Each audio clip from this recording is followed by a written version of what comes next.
defending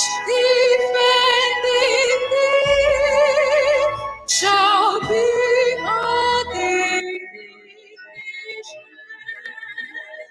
Spirit of love will count our privilege.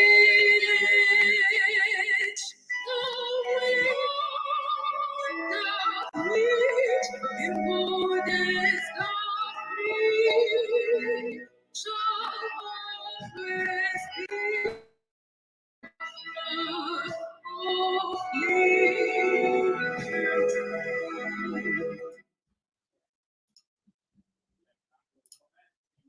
Long as we come on air every evening, the whole world must listen. As long as we preach this very gospel, Chukwukika must be with us. Therefore, without any further hesitation, we must proceed to offer every prayer to Chukwukika Abiyama, who resided in heaven. Therefore, as we always commence, not from today, but from of old. Our Father who art in heaven,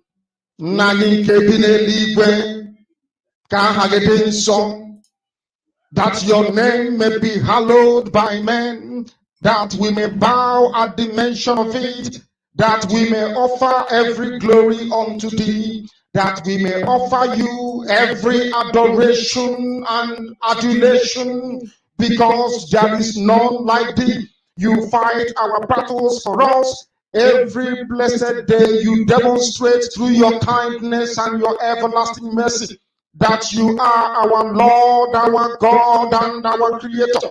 This evening we offer these your children unto thee. All over this very planet that you created, they are listening across the entire 24 time zones on this very planet where they inhabit. They are listening to your gospel this very evening, this gospel of redemption, a gospel of hope, a gospel of restoration, a gospel of renewal, this very gospel of freedom, this very gospel of emancipation as only you ordained, that this very gospel must be preached, that mankind may be set free from the eternal damnation of the creation of the British. My goodness me, I want to remain in the spirit because we must worship heaven. We answer your name, O Lord of hosts. Everything about us is designed to offer glory unto thee. We have atoned for our sins last year. This very year we have not only atoned for our sins, we have spilled, we have shed blood, they have shed our blood.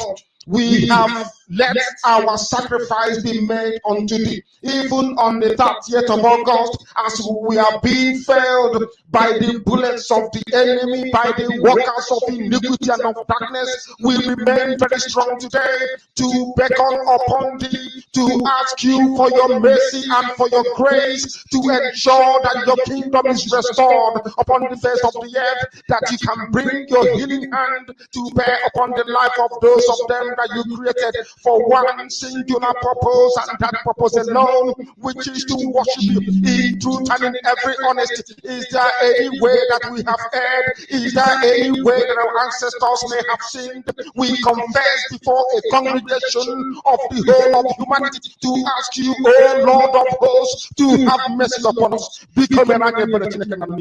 You must have mercy upon us. We have suffered enough. We have been subjugated enough. We have been tortured enough. We have been imprisoned enough.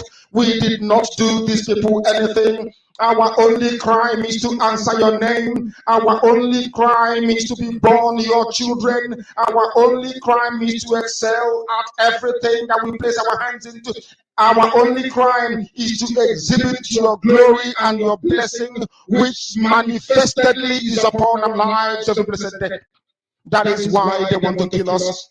That is why the British want to join those of them who don't know you to destroy your creation and your inheritance. You will not allow shame to befall your name. You will not allow the enemies to triumph over the lives of your children, because you created us to exist, to worship, to honor, and to praise you. That is exactly what we are going to do when this Biafra comes. It will come in truth and in every honesty, because we remain every blessed day whiter than white and whiter than snow.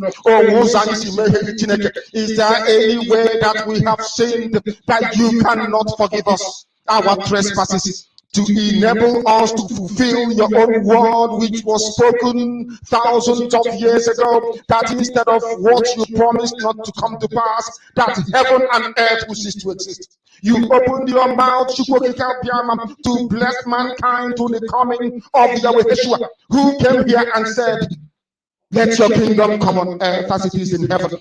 Those words can never be in vain, because they are anchored upon your holiness and your magnificence. That is why in the end we know that Biafra will come, that these children that we have given birth to all over the world, and their children, and their children, and their children, as long as they give birth to them and they are Biafrans, they will worship you in truth and honesty. Through this very work we are doing, mankind will come to understand you. Let your miracle be wrought in our lives. Let us witness and behold your magnificence, your holiness, your mystery, and your grace under our command. O Lord of hosts, we call upon you. We call upon you to heal. We call upon you to provide succor to those of them who are inconsolable. We ask you to come and strengthen those who are weak. Ask you to restore hope where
Good evening, good morning, good afternoon, depending on where you are watching from. This is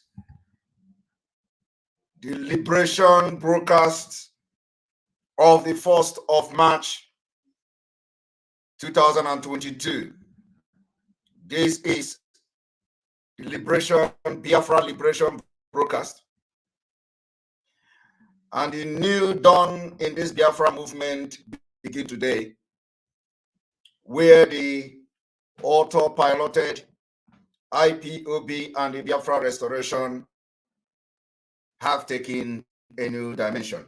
We are going to have a very different and a very special broadcast today. And I want Biafrans to pay attention very attentively. Those of you listening from different platforms, the voice of Biafra is not on air at this moment. It is on maintenance. So you are going to listen to this broadcast, those of you in Biafra land, after the live broadcast. You are listening also on other platform, the platform of the Media Warriors, the Enter Biafra platform, and other social media platform. Today we have come because the task ahead of us are many. Today I have come to inform Biafrans that there is a lot of work to do. I must thank the entire Biafrans from the auto-piloted movement of the Biafra restoration. I will thank those who have made it possible for us to continue to maintain the legacy of Mazi Nnamdi. I must thank our lionesses and lions.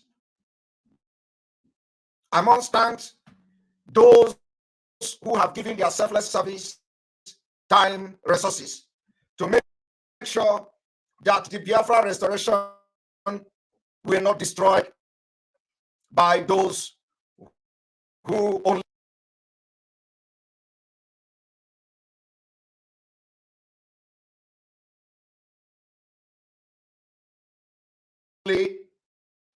only thing they want is self-interest, personal interest, and what they get from the Biafra movement. I must thank the entire IPOB leaders all over the world, those who believe in truth and stand by Mazi Nnamdi. I must thank those who have come to preach Idu. I must thank them because they have their own reason for preaching Idu. I must thank those who have come under the umbrella of the leadership of Mazi Nnamdi, no matter what they believe in the past. I must thank the people from the riverine area. I must thank our coastal region. I must thank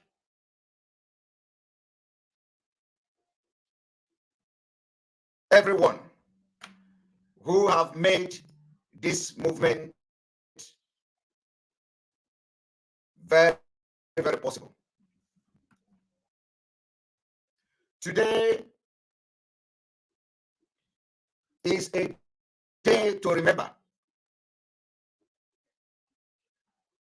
Some people are saying that the date is not correct.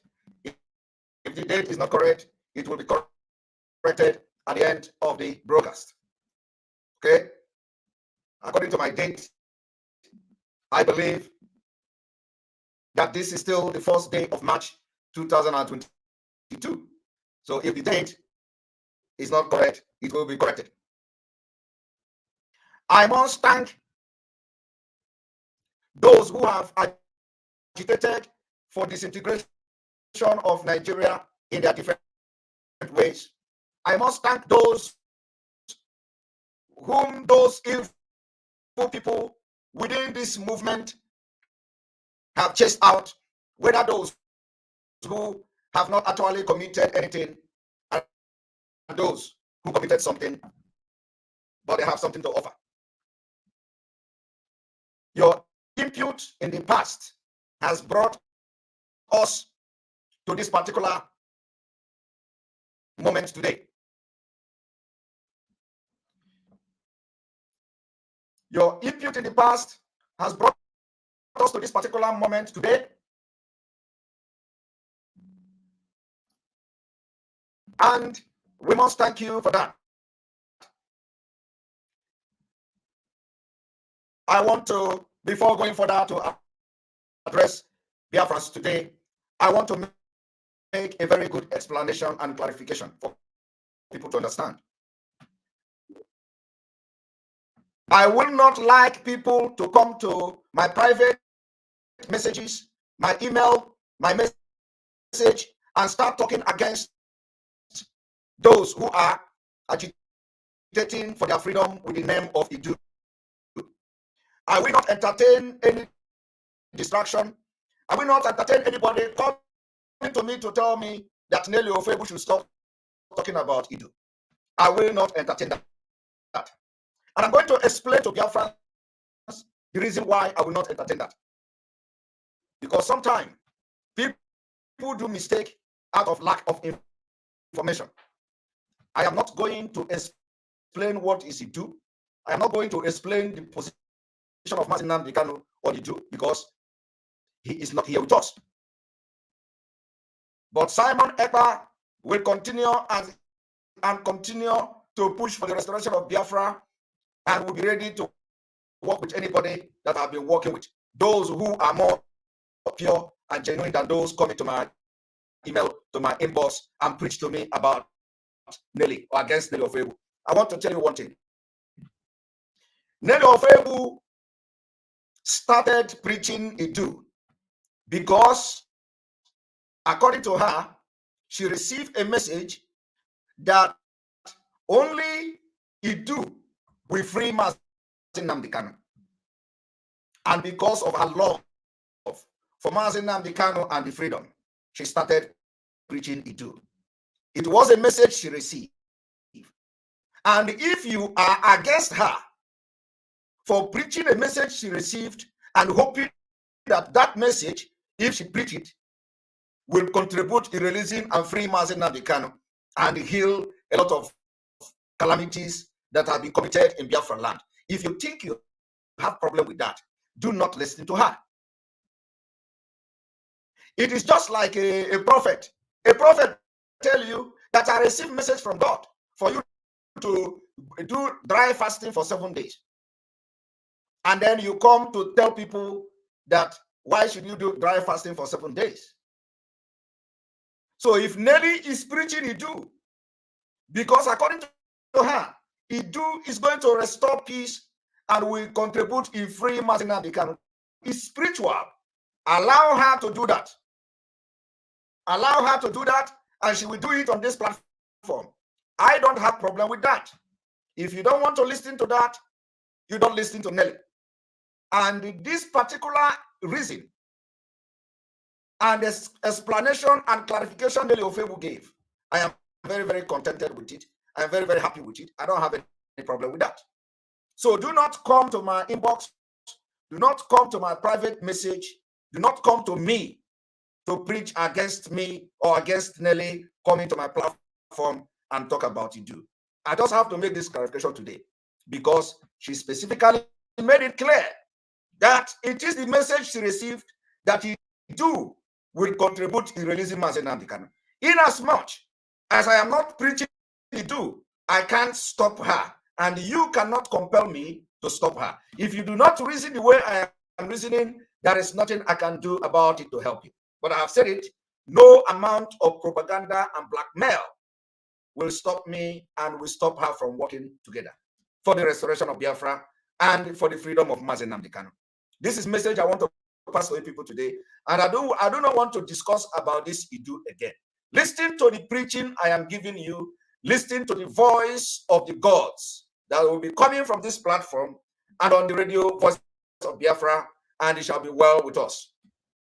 We have a very serious issues at hand. We have a very serious concern. Our leader have not been seen since the court, and some of you do not understand why our leader have not been seen by anybody. Our concern now should be, why have the DSS refused access to Mazi Nnamdi Kanu, the leader of the indigenous people of Biafra? That should be our concern. And of course, in this broadcast today, we are going to call on the politicians in Biafra land to pull out every military formation from Biafra land.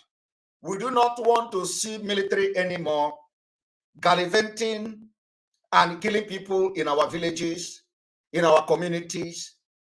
We will bring this particular war not to the military, but to those who are responsible in bringing those military to them, to our place. So we are today giving notice to the politicians who have now militarized our territory. They have turned the democratic process and democratic government into a military dictatorship. They have turned Biafra into a war zone. So we are giving them between now and the 15th of March to pull out military from Biafra land. We are not saying you should leave your barracks. We are not saying, but you must be out of our villages. We do not want to see military operation anywhere in Biafra land starting from the 15th of March 2022. Starting from the 15th of March 2022, if we see any military going around and burning any houses, we will bring war to those who break them, not only the military. And it is going to be very, very clear. From the 15th of this month, if you continue to come and kill our children, kill our women, kill our men and our elderly people, render them homeless, and create IDP camp where there are not supposed to be IDP camp in the 21st century, we are going to bring the war to those who were bringing this military and who ordered them to come to our land. And we know who you are. So we want the politicians between now and the 15th of March to sit up and put Biafra land in order.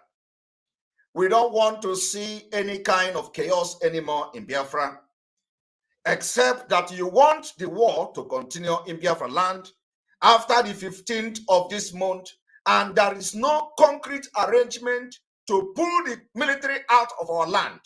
We will bring war to every politician in Biafra land, starting from the House of Assembly to the state governors, because you are the one who bring the military. And if you are not the one who bring the military, you come publicly and say you are not the one and you don't have hand in bringing the military, so that we will exonerate you.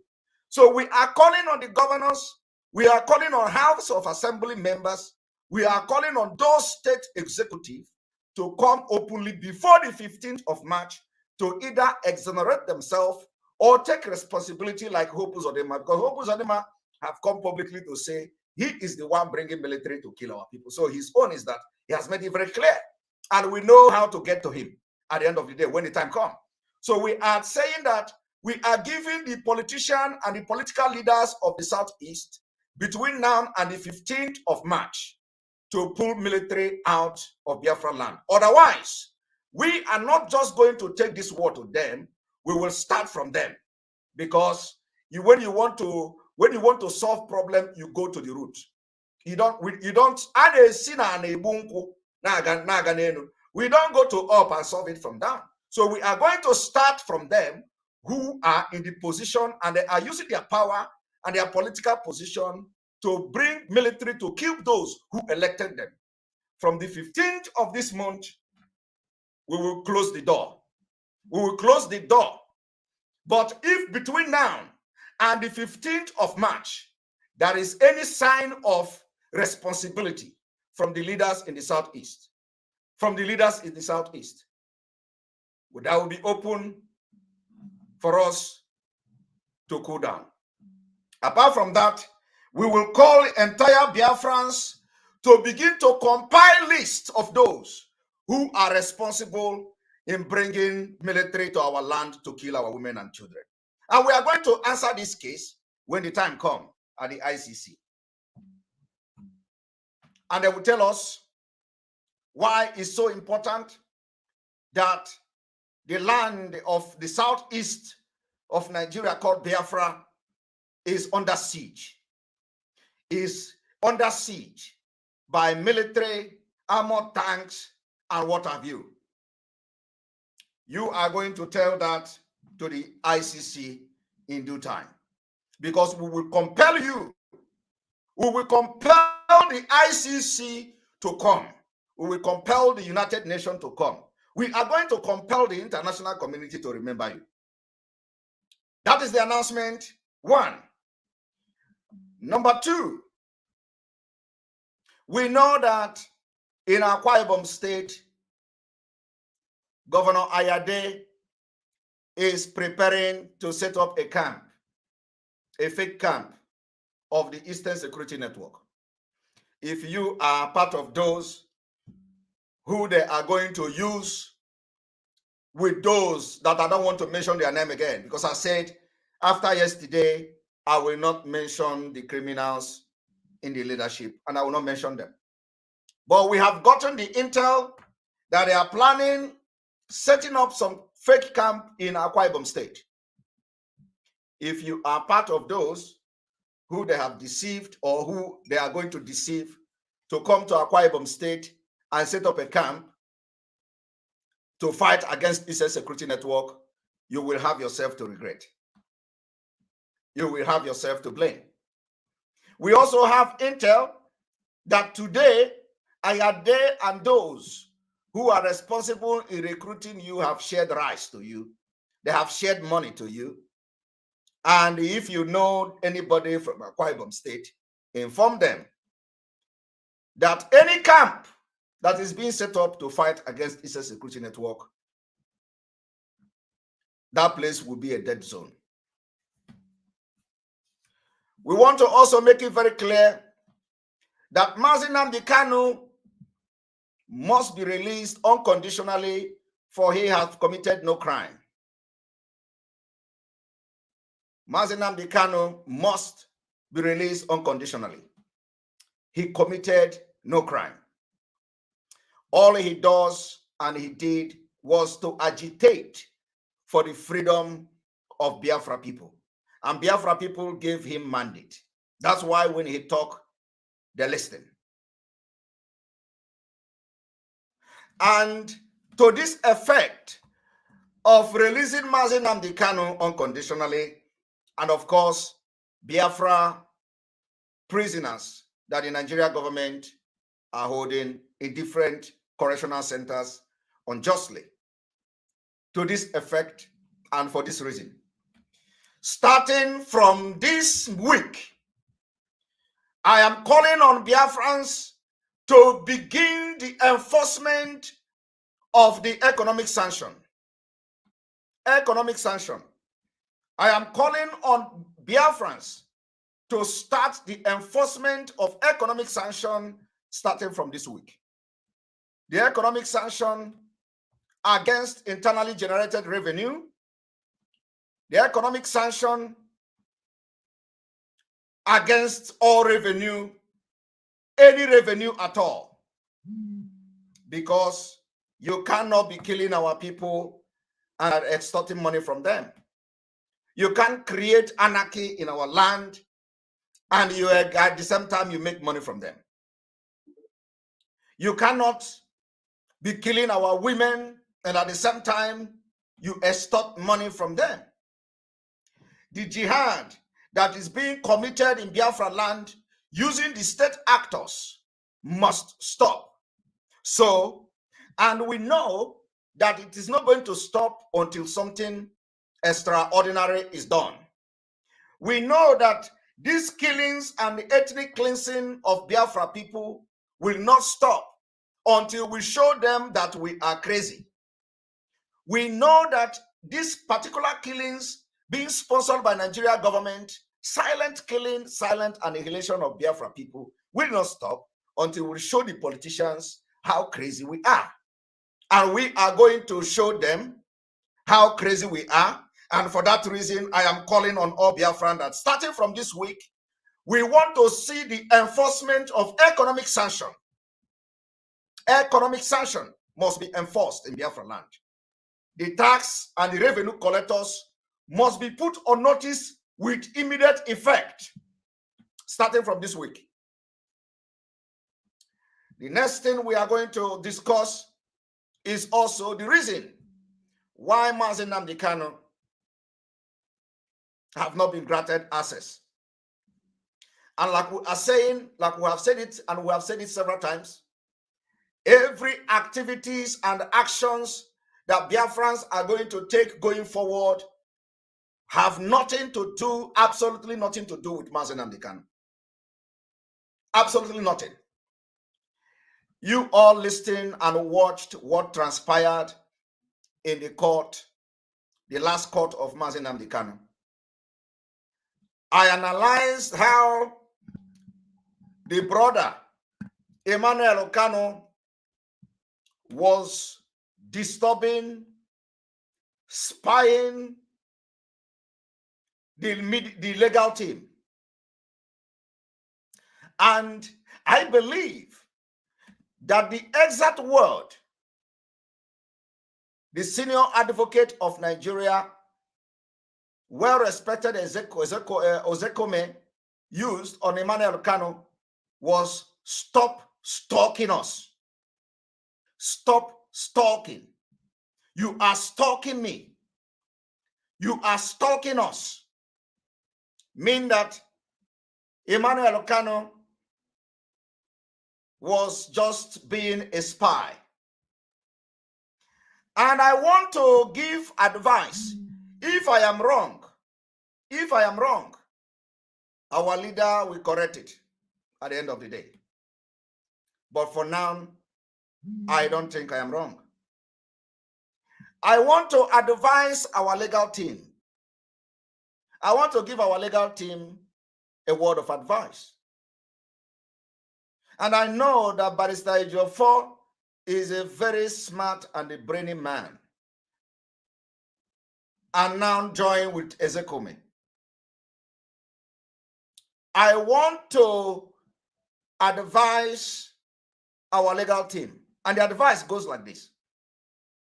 I want Barrister Ejiofor to stop going to Onyendu in company of Emmanuel Kanu. Mazi Nnamdi Kanu is not happy. So, Barrister Ejiofor and your team, you must, first of all, the next visit you go to our leader, make sure that Emmanuel Kanu did not go with you. I know why I'm saying this. I have again visited Mazi Nnamdi Kanu in the spirit. I have once again visited Mazi Nnamdi Kanu in the spirit. I am saying it now. I have visited Mazi Nnamdi Kanu in the spirit. I want Barrister Ejiofor. I am not saying you should fight Emmanuel Kanu. No. I am not saying you should make a problem with him. No. I want to be as plain and civil as possible. I want the legal team, anytime they have the opportunity to see Mazi Nnamdi Kanu from today, they should go without Emmanuel Kanu. I know my reason.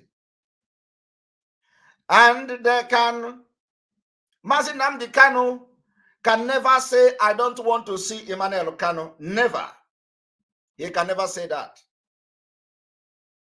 He can never say that.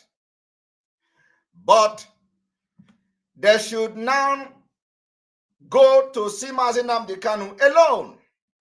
Alone. Only them. I do not know what Emmanuel Kanu is going there in company of lawyers to do. I do not know what Emmanuel Kanu is going to discuss in the presence of Mazi Nnamdi Kanu's lawyer. There is what we call privacy and the attorney-client relationship and confidentiality. That attorney-client relationship and confidentiality must henceforth activated. I am calling on Barrister Ejiofor. I know that I can send this thing to you. I know I can just call you and talk to you, but I want this thing to be open and public. That particular attorney and client relationship must be activated going forward. We are not here for show business. We are not here for any family issue. We are not here for somebody to gallivant. No, we are here for serious business. So Emmanuel Kanu must be prevented from going to lawyers with lawyers to see Mazi Nnamdi Kanu and discuss his matters. There are other numerous reasons why this must stop. One, Mazi Nnamdi Kanu will not be comfortable to discuss certain issues in the presence of this Emmanuel Kanu. Mazi Nnamdi Kanu also may be free to discuss certain issues, but we, the people that follow him, the people that push him into this problem, we want to protect him. We want to protect his image from being sabotaged from the back, because the information that Emmanuel Kanu is receiving today, he will use it against his own brother in due time. The information that he is hearing while discussing with the Mazi Nnamdi Kanu, he will use it at the end of the day against him.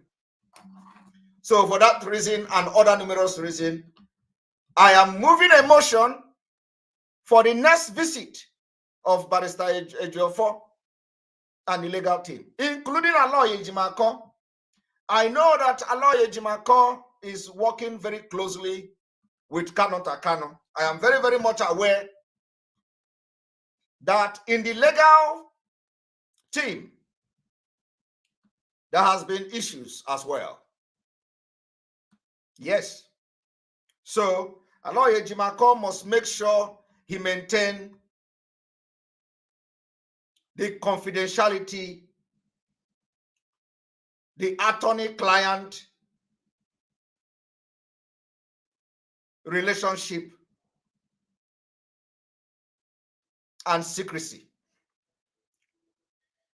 It is not everything that Emmanuel Kanu must know about. It is not everything that Kanu Kanu must know about. Mazi Nnamdi Kanu is a man that leads over 70 million people. And if he cannot make decision of his own, if he cannot discuss his own issue and freely with the lawyers that he trusted, then you people should be open to tell us so we know what next to do. We know that Emmanuel Kanu is the brother, but he can also visit Mazi Nnamdi Kanu as a family visit.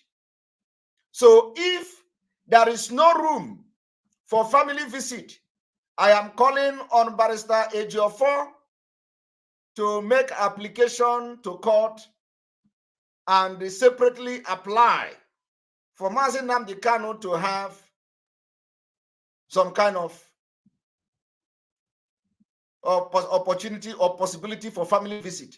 And that family visit must be accompanied by one of the legal team.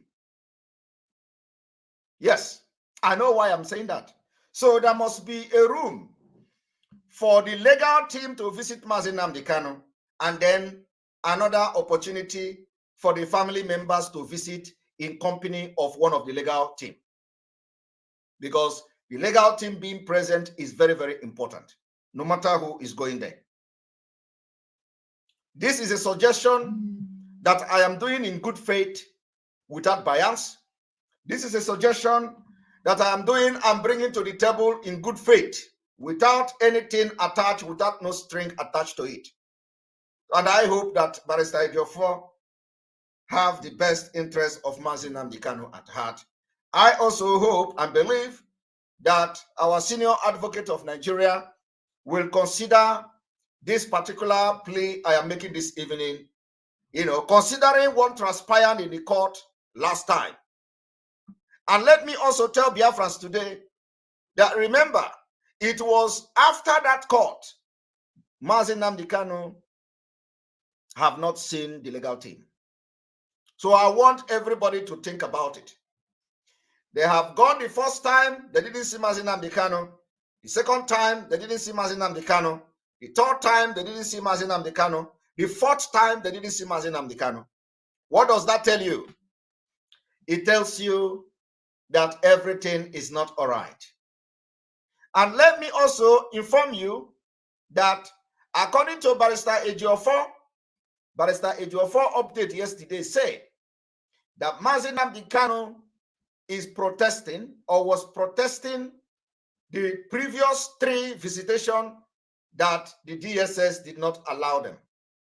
But I may be wrong. I may be wrong, but I have a different opinion. I have a different opinion. And I want Barrister Ejiofor to take note of what I'm about to say now. I have a different opinion. My opinion is that because of what transpired in the court last time, Mazi Nnamdi Kanu is not happy. I don't know why, but I'm telling you that he is not happy. He is not happy, and it is not unconnected to what the Emmanuel Kanu and how they prevented Ejimako from entering the courtroom.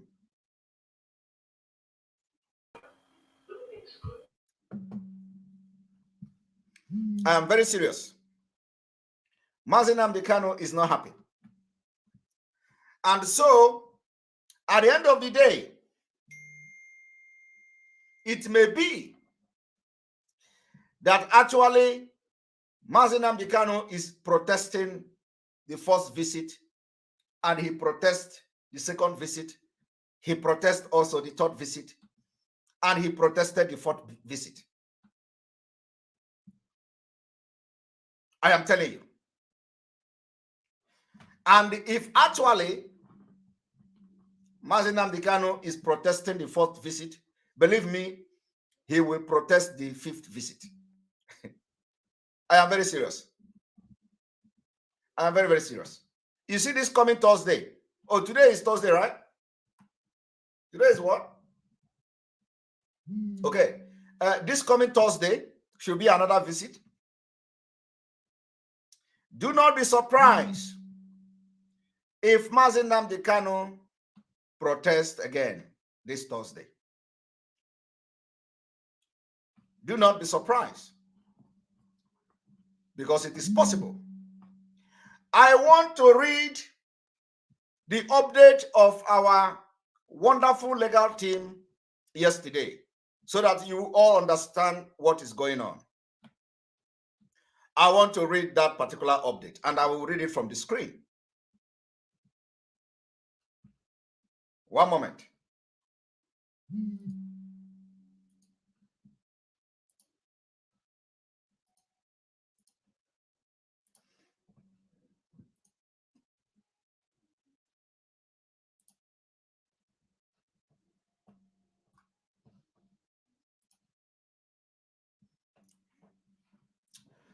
Update on our routine visit to our indefatigable client, Mazi Nnamdi Kanu, at the headquarters of the Department of State Service, DSS, Abuja, 28th day of February 2022. Our routine court-ordered visit to our indefatigable leader was led by the distinguished senior advocate of Nigeria, Professor Chief Mike Ozekome, senior advocate of Nigeria, who is also the lead counsel in Onyendu Mazi Nnamdi Kanu's case. Our esteemed team of lawyers comprising of the Land Silk, myself, and Barrister Aloy Jimako, were all cleared most promptly upon our arrival, and consequently allowed to proceed with the business of the day to pay Nnamdi Kanu a visit as his lawyers. We were immediately ushered into the room designated for the visit. All the protocols were duly observed as we willingly submitted ourselves to SEM in line with the DSS stipulated routine guidelines. We waited until minute turned into hour, and there was no signal that we would have Onyendu brought to us. I want you to understand this here. The DSS already cleared them. The DSS already carried out the normal routine, normal guideline. They have carried out all their work, and then to bring Onyendu from minute to hour, it didn't happen.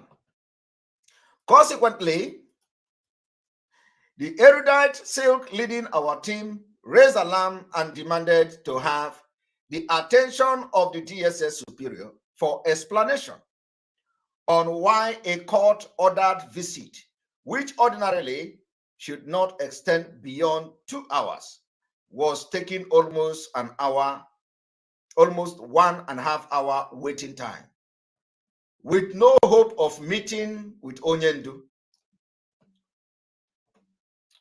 Following the stout protest by the erudite Silk, we were consequently brought in to meet with some superior officers at a meeting where all superior personnel connected with the matter were invited. Far-reaching contacts were made to establish the fact that our client, Onyendu Mazi Nnamdi Kanu, was presumably protesting the previous 3 visits, which were aborted by the DSS. Now, we do not know, of course, our legal team will not know because they have not heard from our leader himself. So the information here was the information received from the DSS, okay? So the DSS gave this information to our legal team, not Mazi Nnamdi Kanu. So we do not know, what Mazi Nnamdi Kanu have in mind, why this visitation did not take place and all that. So it is only him, Mazi Nnamdi Kanu, that is in the position to give us a very good explanation to why either it was him protesting or either the DSS was the one preventing our lawyers' access to him. So that particular issue and explanation or clarification is not yet, cannot be accepted. Okay, we cannot accept any excuses from the DSS because DSS, they are our enemy. So they can never be on our side. They can never tell us anything that is normal. They will always try to, how they do is that they will always want to tell you something that you don't want to hear. So we cannot, even if they are saying the truth, we don't want to believe that until we hear from Mazi Nnamdi Kanu what is the actual situation. Now, this continues. All effort So I want everybody to pay attention to the protesting that our leader protesting previous visit that were aborted by the DSS. So now the question is, why did the DSS aborted the 3 previous visits? So if the DSS could give our legal team the reason for not taking them to Mazi Nnamdi Kanu that day, that Mazi Nnamdi Kanu was protesting the previously aborted visit by the same DSS that is giving them the information now. So why didn't the DSS tell them why they aborted those 3? Because they are the one now that made Mazi Nnamdi Kanu to protest. So our legal team should have just, let us know, because, if they have a reason for aborting those 3 visits that led to Mazi Nnamdi Kanu to protest. Because it is not acceptable that they will just come to abort this visit and refuse our legal team access to Mazi Nnamdi Kanu, and they just come to say he is protesting because we, the DSS, aborted your visit 3 times. So now the 4th one, now he said he cannot see you. So I want you also to know one thing. If Mazi Nnamdi Kanu should protest, aborted visit by the DSS, is he supposed to be protesting against the legal team? Is the protest supposed to be against the legal team? No. No. The protest in real sense should not be against the legal team. There could be other way that he can protest, but of course I will not blame him, because if he is protesting against the aborted, visit and saying I don't want to meet the legal team, to me, that might not be the right, that might not be the best protest, okay? But you cannot blame him. The situation where he is, everything may be right, okay? But to us outside, that is why we are now making decision for him. That is why we say we will not take any order from the DSS dungeon again, because we do not know what the DSS are manipulating there. So we that are outside now, I want to use this particular thing to give you, to justify the reason why we cannot take order from the DSS dungeon again. Because if you look at it, that the DSS come to say Mazi Nnamdi Kanu is protesting against his own legal team, maybe not allowed, you don't want to see the legal team because the DSS aborted the legal team visit 3 times. So for that reason, I don't want to see them again. It does not make sense. Okay? It does not make sense. And that is why I say we cannot believe the DSS, because this particular statement now is coming from the DSS. So we cannot believe it until we hear from Mazi Nnamdi Kanu. And let me also tell you that, protesting against our own legal team, it does not make sense, because the legal team is there to help our leader. The legal team is there to help Mazi Nnamdi Kanu. So the protest should be channeled to something else. There are different ways to protest against the establishment. There are different ways to protest against the establishment. Okay? And because of that, we can't accept some of the things coming out from the DSS dungeon.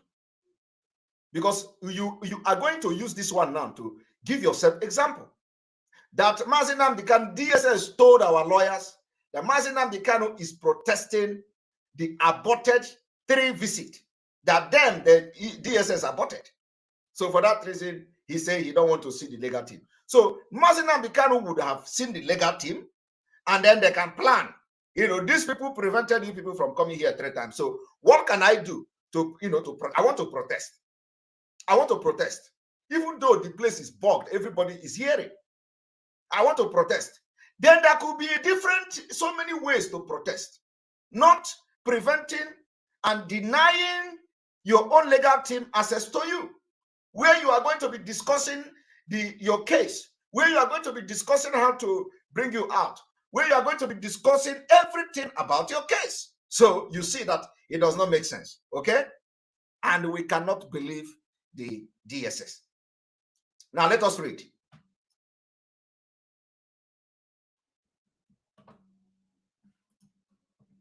Now, all effort made to move the visit to his very location of detention were not granted by the DSS as they insisted that our request ran contrary to their procedure and guideline. This particular statement, you know, by our well-respected barrister Ejiofor, what it means is that Mazi Nnamdi Kanu may not even be in that place. I am telling you. What it means is that from the encounter of the legal team, Barrister Ejiofor and Ezekome and Aloy Ejimako, from the encounter they had, it means that they have understanding that Mazi Nnamdi Kanu is not in this place. Do you understand me? What they understood from the explanation of the DSS is that Mazi Nnamdi Kanu is not in this place where they are now. I want to read it again. It said, all effort made to move the visit. You see, to move the visit. Moving the visit means that they have to now change location. They have to change location. Move visit. Move visit. All effort made to move the visit to his very location of detention. You see, to his very location of detention were not granted by the DSS. What this means, what this is telling you is that Mazi Nnamdi Kanu has been removed from that particular detention facility. I am telling you. That is what this statement means. And the lawyers understood this very well. That Mazi Nnamdi Kanu is no longer in this particular detention. So they begin to make effort to move that particular visit now to the place where they keep Mazi Nnamdi Kanu, which is not the normal place they used to visit him. So the question now we are going to be asking is to our legal team. Of course, it is not necessary because some things should be secret. But you know, the normal question is: were you told that Mazi Nnamdi Kanu has been transferred out of the DSS dungeon? And if you were told, you know, is it something that we may need to know? Like, have they transferred him to where? Because from this, it means that you have the knowledge that he has been transferred from that place and he is another place. And you are now making a move for this particular visitation to be moved to that location. And all the thing, all the plan, everything you did, all effort prove abortive. So can we know where is Mazi Nnamdi Kanu and where have they been transferred to? Because he is no longer in that particular DSS facility. Okay? All right. It is time to explain to Biafrans so people will understand and follow up what is going on. So let me read it again. All effort made to move the visit to his very location of detention were not granted. You see, they did not grant it by the DSS as they insisted that our request ran contrary to their procedure and guideline. So, and what they are now telling you is that probably their guideline is that a court gave the order that Mazi Nnamdi Kanu should have access to his lawyer in a particular facility, maybe in the DSS headquarters, Abuja. Okay, and now Mazi Nnamdi Kanu is no longer in the DSS headquarters, Abuja, so they have transferred him somewhere. Okay, so maybe the DSS is now trying to claim that for us to move this visit, there must be another court pronouncement that will now mention that particular place. But let me tell you one thing. If Mazi Nnamdi Kanu is actually protesting about the previous three, why are they talking about another location? Why are they talking about another moving to another location and another facility, another detention location? They mention location, okay, which means it is not in that location where they are. You know, so if Mazi Nnamdi Kanu was protesting, at least protesting alone should be in the location now, right?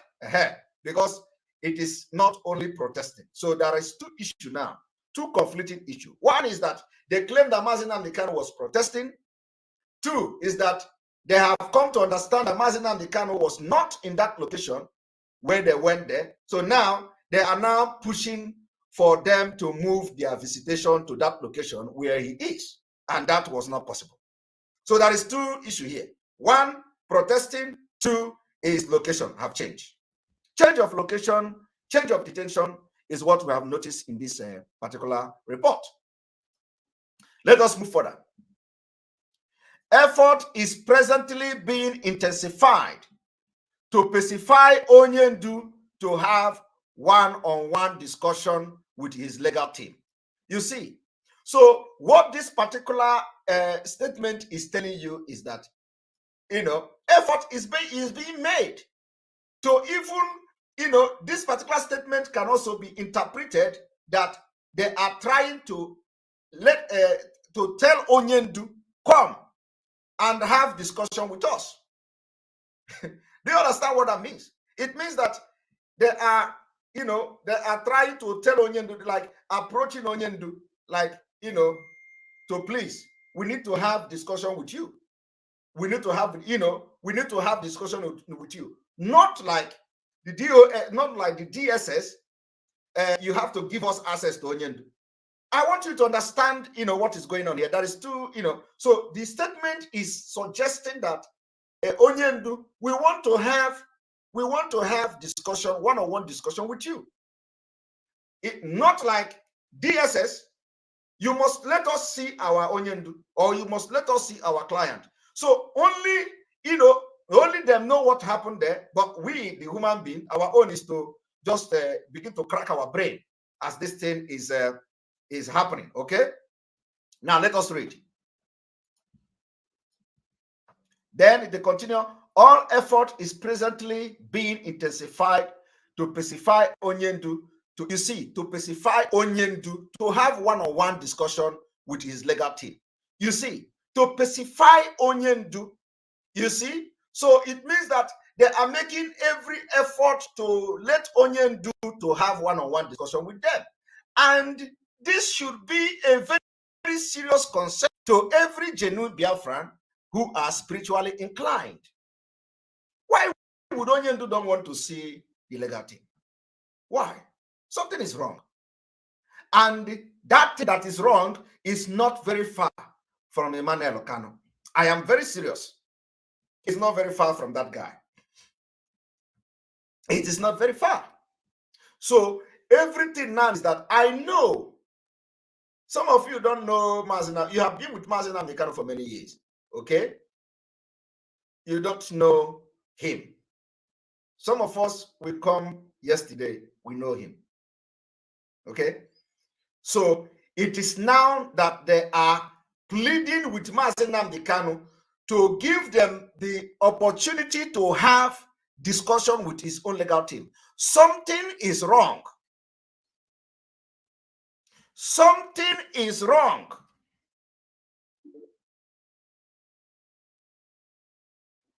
Something is wrong. Now, let me read again.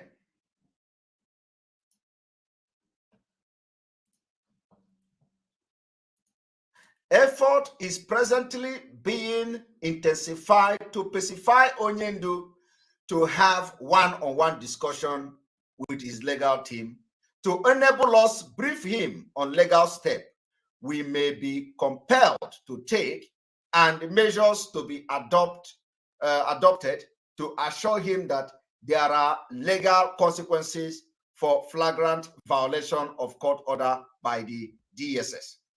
You see, and I want people to pay attention to, this word that we are reading, or this thing we are reading is very important.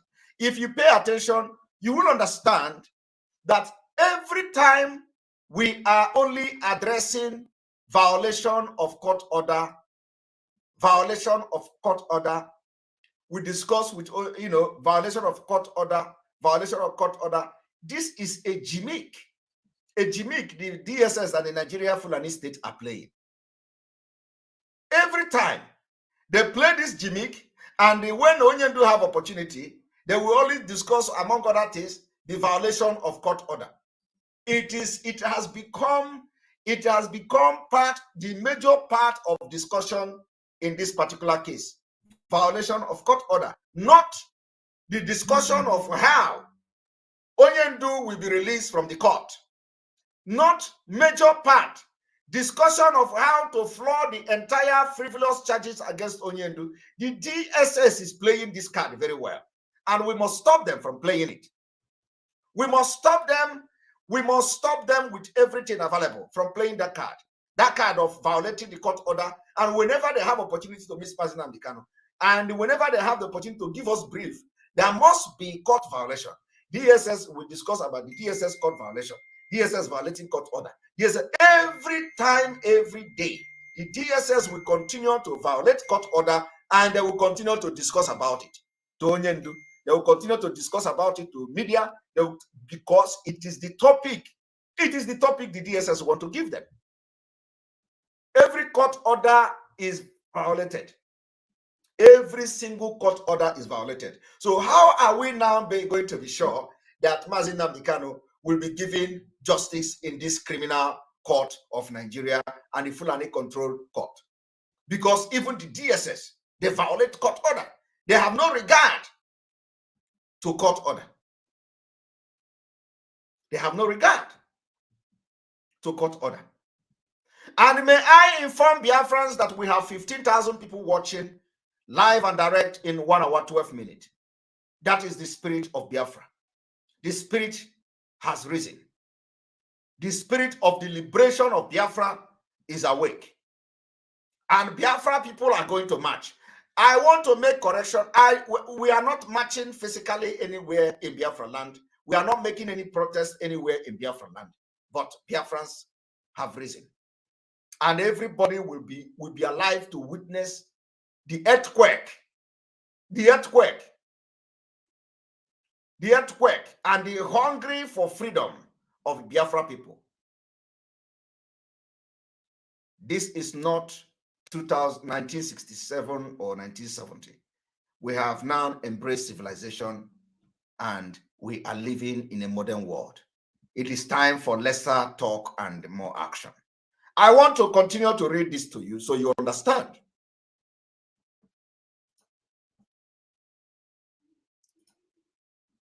We are quite hopeful that this needless impasse will be resolved between now and tomorrow, which is today, tomorrow morning, to enable the legal team led by Chief Ezekome to conduct the visit tomorrow. That has so far been assured us. So we are still waiting to see if there is any update to that regard, because today is tomorrow. We can authoritatively confirm to you all at this stage that Onyendu Mazi Nnamdi Kanu is very much alive. Of course, he's alive and still being detained in the facility of the Department of State, DSS, National Headquarters, Abuja. Well, we don't know for sure whether he is still in Abuja detention because of what was said from the beginning of this letter. The beginning of this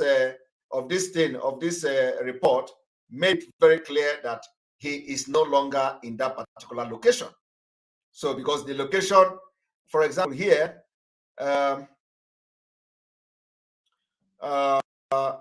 where is the place where the location was mentioned?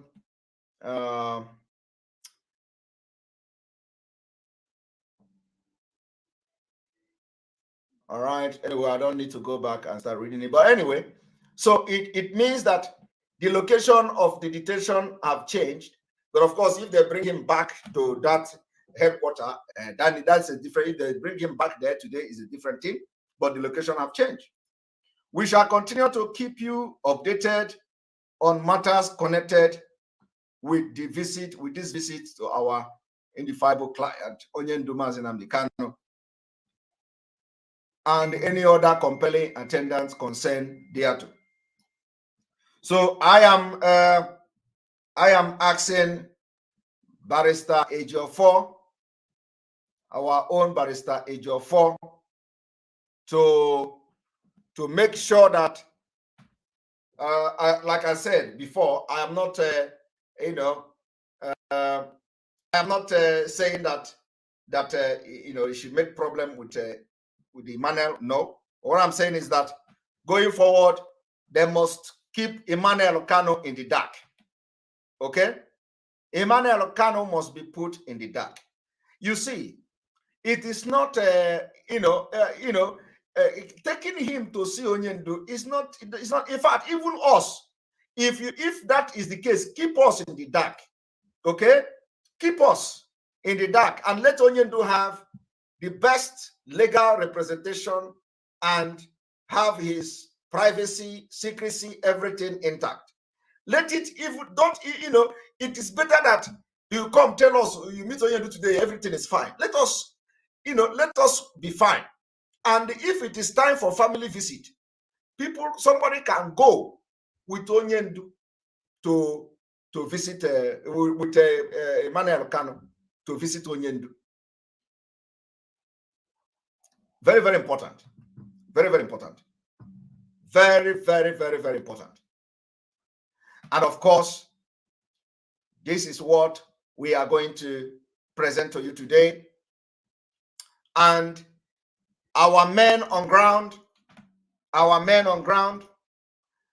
those of you who are being recruited into Ebubago, you will have yourself to blame and you will regret.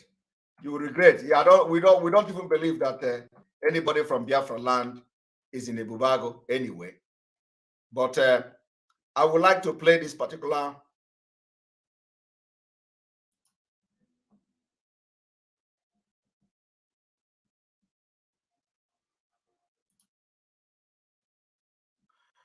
I want everyone to watch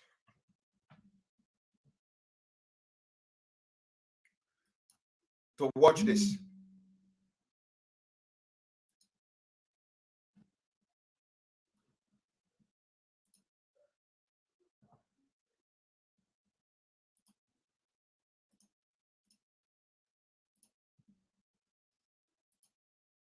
Walked into Crimea back in the spring of 2014 and annexed it within a matter of a few days.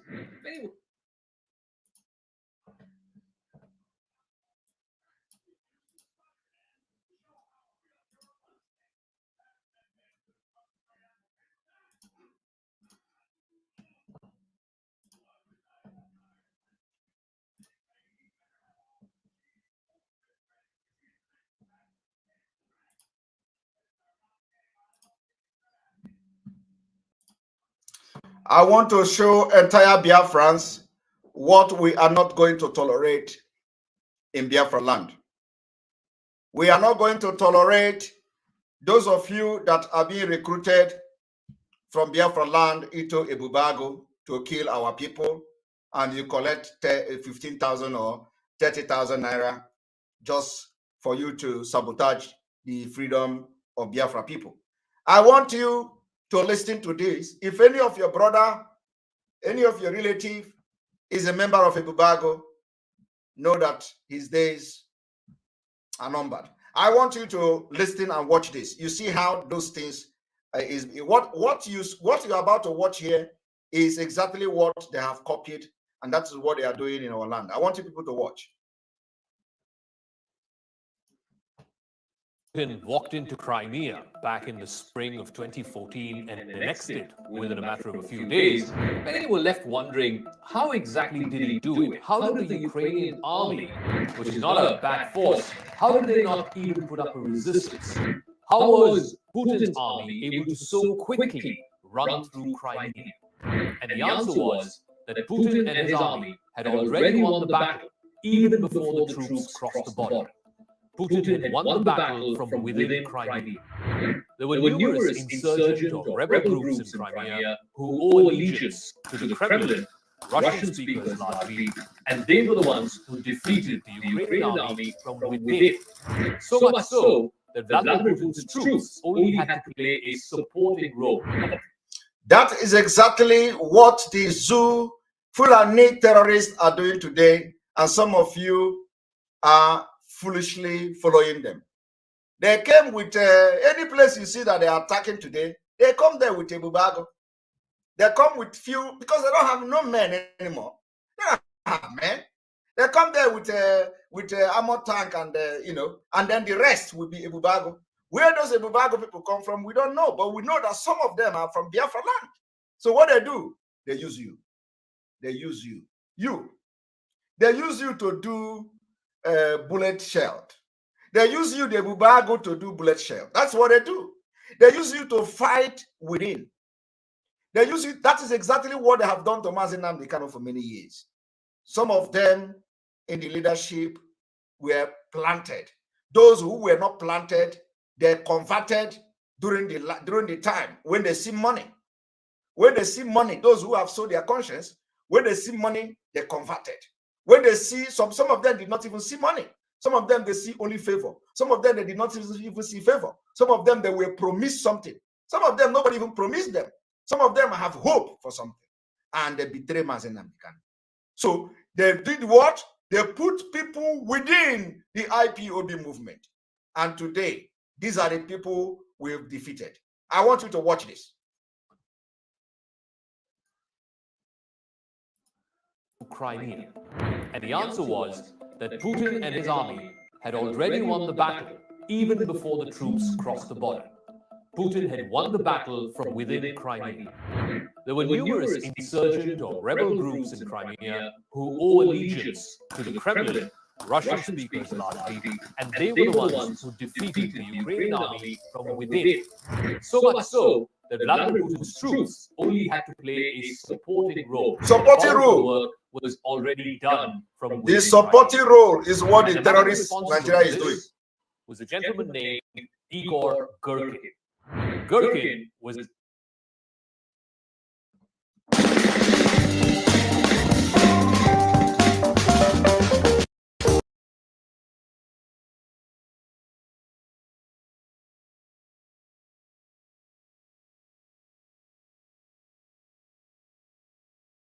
former Federal Security Service or FSB officer, much like the KGB. He raised a guerrilla army, first in Crimea and then in the Donbass region. He played a key role in the war in Donbass all the way from 2014 and played a role in the formation of the Donetsk People's Republic militia group.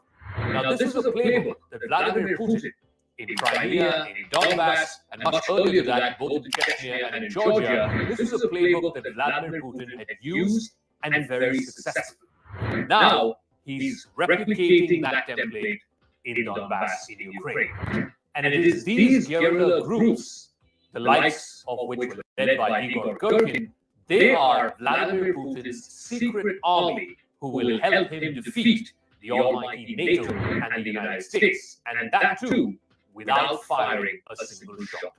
Did you hear that? Without firing a single shot. Your own in Biafra land is money. Money, money, money. Instead of you to do the other thing, other way around, you collect only 30,000 to join the Bubago. You will die. Because the people you want to fight against are being guided by the spirit of the land. Millions of people have been killed for Biafra. So if you think you are coming to join the Bubago, to go and, to think you can never make it alive. Believe me. Highest, you can last 3 months in a Bubago and you are gone. And any Ebubagu you see anywhere, the person must go down, because it is now the evidence are everywhere that Ebubagu are the one burning villages, killing with the help of the security, the Nigerian army shielding them. So the Nigerian army don't even have to do anything because they don't have what it takes. Nigerian army don't have what it takes to fight us. I am serious. They don't have the manpower. They don't have. We are the manpower. We give them manpower. Without our men joining Nigerian army don't have men. Okay? So where do they get manpower? We give them manpower. So without our men, without our people, then you can't have people in Nigeria army and police and DSS. We give them manpower. Now, what do?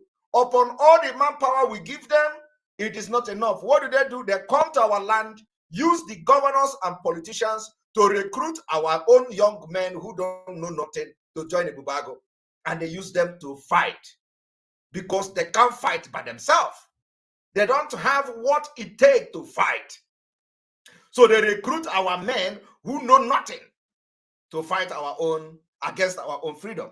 So if you have anybody, a brother, a relative in Ebubago, minus him one because he cannot make it.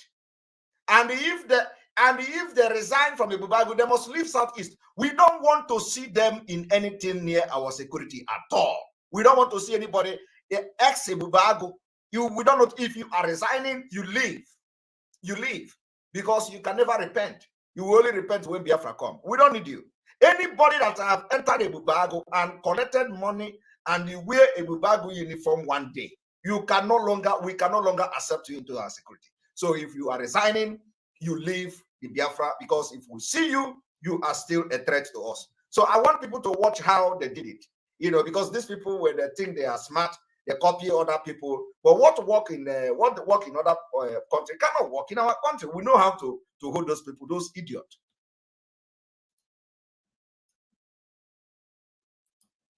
On Crux Decode this week, Putin's secret army.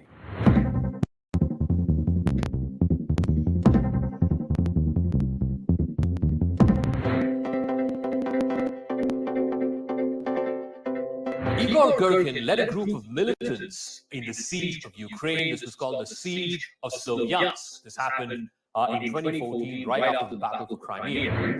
During this particular battle for Sloviansk, he increased his influence and he ultimately became the de facto military commander in Donbass. Later on, when the Donbass People's Republic formed an interim government, Igor Girkin got appointed as the defense minister. This was in the Donetsk People's Republic.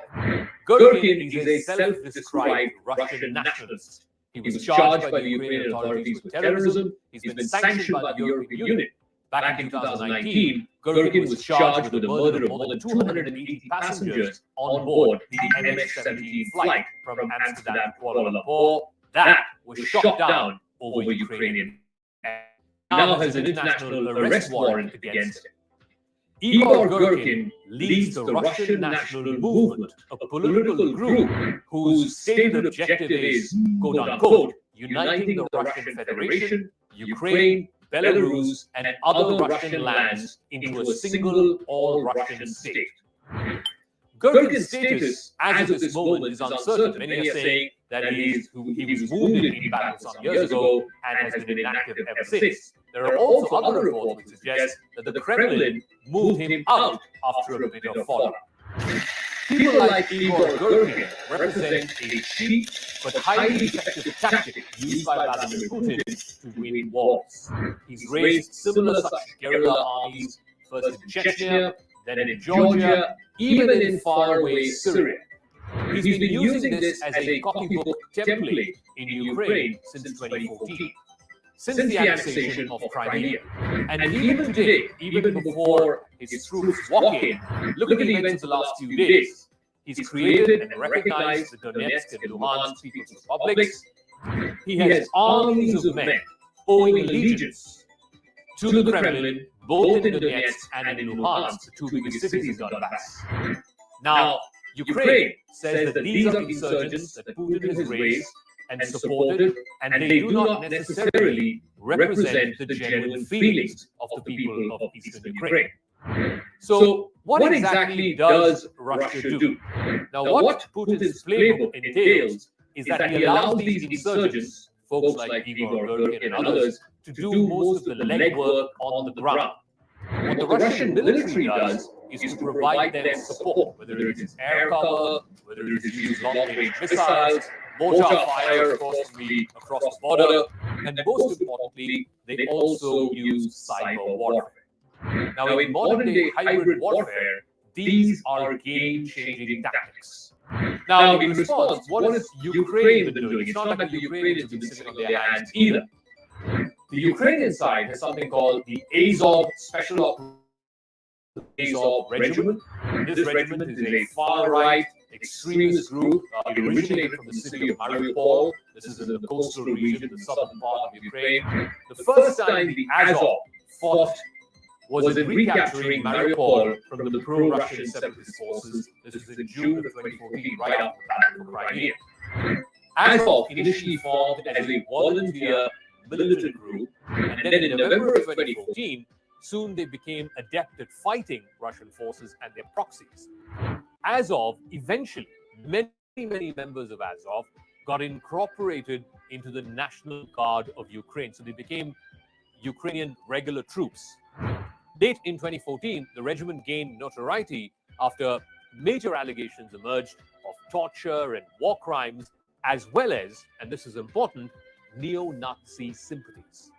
For example, the symbol used by Azov is the logo which features the Wolfsangel. Now, the Wolfsangel is very similar to the swastika used by Nazi Germany, used by Hitler's Germany. So much so, in 2018, the United States Congress blocked military aid to Azov on the grounds of its white supremacist ideology. In fact, many members come from all around the world, about 20 to 30,000 members from 20 different countries around the world, and they're primarily active in the Donbass region where currently fighting is on. This is exactly the region that Putin wants to annex. He's already recognized them. The next step would be formal annexation. The first commander of Azov was a man named Andrei Biketsky. He said back in 2010, more than 10 years ago, that Ukraine's national mission, that Azov's national mission, was to lead, quote unquote, the white races of the world in a final crusade against the Semites. Now, this group has already been accused of numerous human rights violations, war crimes, including mass looting, torture, and rape. In fact, it's pending before the United Nations Security Council. Security experts are warning that Ukraine is far becoming a radicalizing ground for these far-right forces, particularly foreign fighters, in much the same way.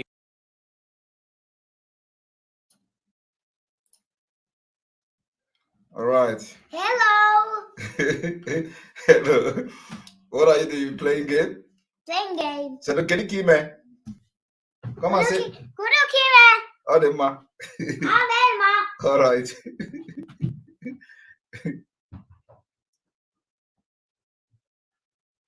All right. Sorry about that. Adam was hearing military something explanation. So he need to come and look what who is explaining. Adam have been following the what is going on. So when he hears something that look like military this, you want to say, sir, captain. Adam, come and tell that, come and give that a salute, captain. Sir. Sir, Captain. Come here and show them how to do sir. Come on. Sir. Captain.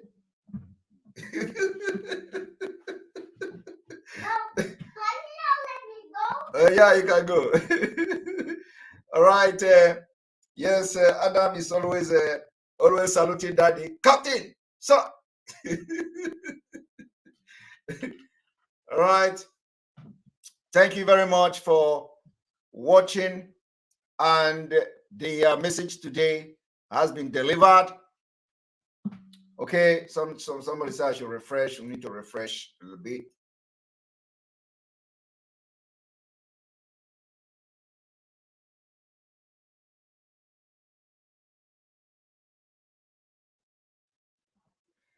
All right.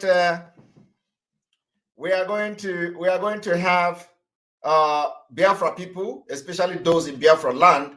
I will be very glad.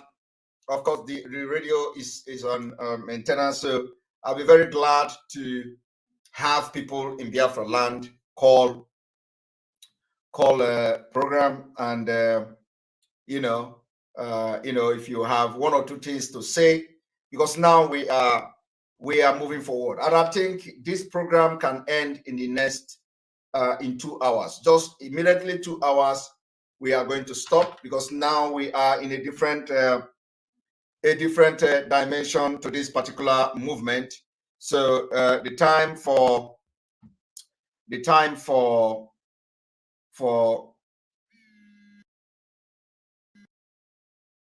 this one, I have not asked you to call, and you are already calling.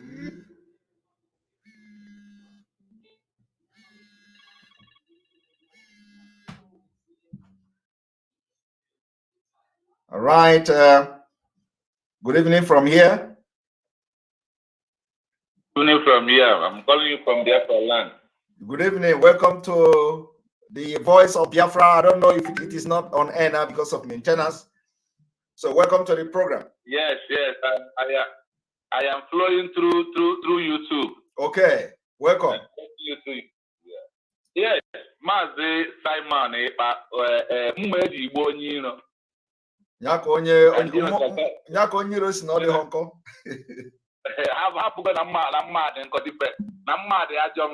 There will go ahead. Go ahead. 1.5 minutes, please. Go ahead.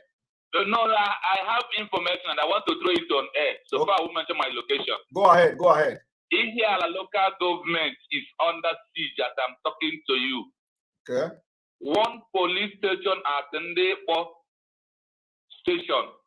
They land in there since yesterday, been Monday, till now. They are still, even on the road, they are still coming gradually. At that the same Uli yesterday, they killed some people in the night and said those people they are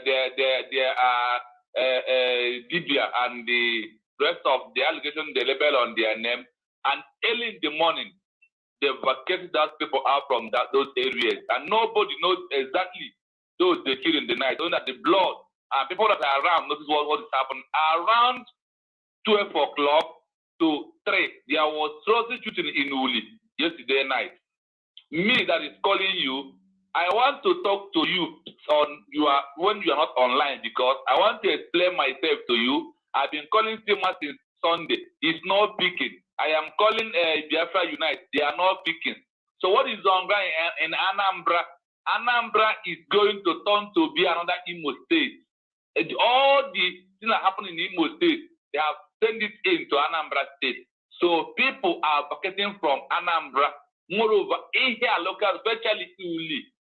This is what is going on now as I'm talking to you right now. They are in this night, and they are into some butches in Uli, here local government.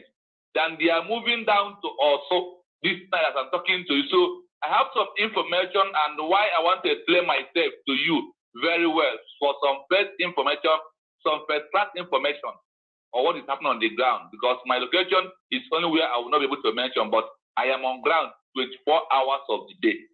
So we need you to, there are things I want to tell you at back of the program, so you can be able to know how you manage the announcement and what you put on ground in Ihiala is very dangerous. I'm talking to you this night. Since on Sunday till now, Ihiala has never been, we have never been read. A lot of armies, navy, and the rest of Guinea Bubago, they are down in Ihiala government. Precisely, Ihiala government is under siege. So okay, whether enemies like it or not, we have voted. I will go ahead. Go ahead. So whether the enemies like it or not, Simon, from as I am talking to you now from ground, nobody take here any other thing except what is coming out from Simon. But Simon is our deputy leader to Mazin Nande. That is how we address you.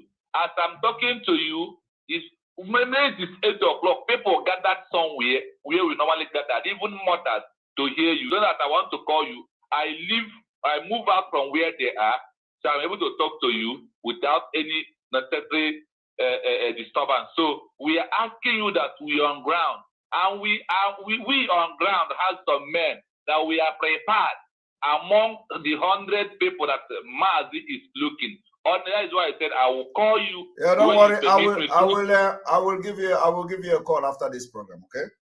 So call me. I have some things I want to explain to you, and how many men that me and some of my guys. You don't need to go. You don't need to go into telling me about men and all that. What I need is just tell me what is going on there, and because we need evidences of how they are killing our people and all that. So when we talk, we talk about that. There's no problem. Yes, so we're asking you that God will protect you and keep you. And the autopilot IPOB, the moving train. Yes. Oh, I said that time ago. Nandi ba is no na mwata bakari ibe ya na nko ase na abere na mba aja obia Simon nko autopilot bakari go de nko like let them deny Mazi Nnamdi Kanu from lawyer to see him or whatever. It's the fact they are working the case because what is coming, they will not believe it. So, Mechuku Okabia, my bless autopilot IPOB. In the name of Chuku Okabia, my prayer. He said. Thank you very much. And then we have our Nelly online. Adamaru, go ahead. Okay, thank you very much. I just wanted to. I have a few things that I want to say about. I see our people getting all too excited about the Russia and Ukraine war. You know what is going on in Ukraine. Okay, this is what I want to let them know. I want to let them know there are people who are called the Kremachats in Crimea. Crimea is the bone of contention here. I want to let them know that Crimea, there is a tribe, a group called the Baladari. That's what they are called. Yes. They are the children of Israel. That's what it means. It means they are the children of Israel. This very particular location is why all this problem is going on. But our people don't understand it. They are taking sides with the sons of Edom to fight their own people. These are the people whom Putin is actually trying to rescue. Everybody can go check it out. It's called SREL, then BALALARY. What it means is children of Israel. So now, Russia is the only country that never colonized any part of Africa. Yes. Putin himself is the one helping to liberate the entire continent of Africa. Putin is an instrument that has been using to liberate our people. But we get confused because we pay attention to what the media tell us. They tell us what they want us to hear and make us think how they want us to think so that we can act how they want us to think. In 2014, Crimea, there was a referendum in Crimea. And then after the referendum, they all declared that they are independent nation, autonomous nation. Yes. What Ukraine did was to nullify that referendum. They said it was unconstitutional. They went to their court, and declared the Crimean referendum as unconstitutional. Putin told them that it's wrong because these people had a referendum. They made up their mind what they want and who they want to belong to. Yes. Despite that, they still nullified it. And then what they did, because they are little, they're small, they need protection. What they did was they decided to declare that they want to be under Russia because they know they will be protected. Yes. It's about the mineral resources. It's about so many things that is in Crimea. Yes. So they decided that Putin was the one helping them. So instead of them being taken over by Ukraine, they pledged allegiance to Putin, to Russia. People can go and look this up. Yes, you are right. Exactly. That's exactly what is going on. Exactly. So these are our own people. These are sons of Jacob, sons of Israel. This is war against us. Yes. Against all the sons of Jacob. Yes. And I need our people to understand that Crimea are our own people. It doesn't matter their skin color, but they are our people. They're trying everywhere in the world to make sure we're extinct. That is what is going on. Yes. And Putin is an instrument that God is using to make sure that the children of light do not go extinct. Exactly. I just feel like, letting our people know this. So we're not fighting against ourselves and fighting against God. These people know what they're doing. Yes. But our people don't know what we're doing. Exactly. That's why I played that video. That instead of us to do the thing that that you see happening in that Crimea and all that, our own people is that when they collect money, they fight within to defeat our, to try to defeat our own freedom. Exactly. Yeah. All right. Thank you. Let them not think that's what they are using a bag and all this. So we need to stand. We need to focus on our own thing, and we need to understand that Crimea are our own people. Yes. And Putin is the one saving us. It doesn't matter our skin color and where we are. Thank you very much. Thank you very much. Thank you very much, Dr. Nelly. All right. We are going to continue. All right. So those of you.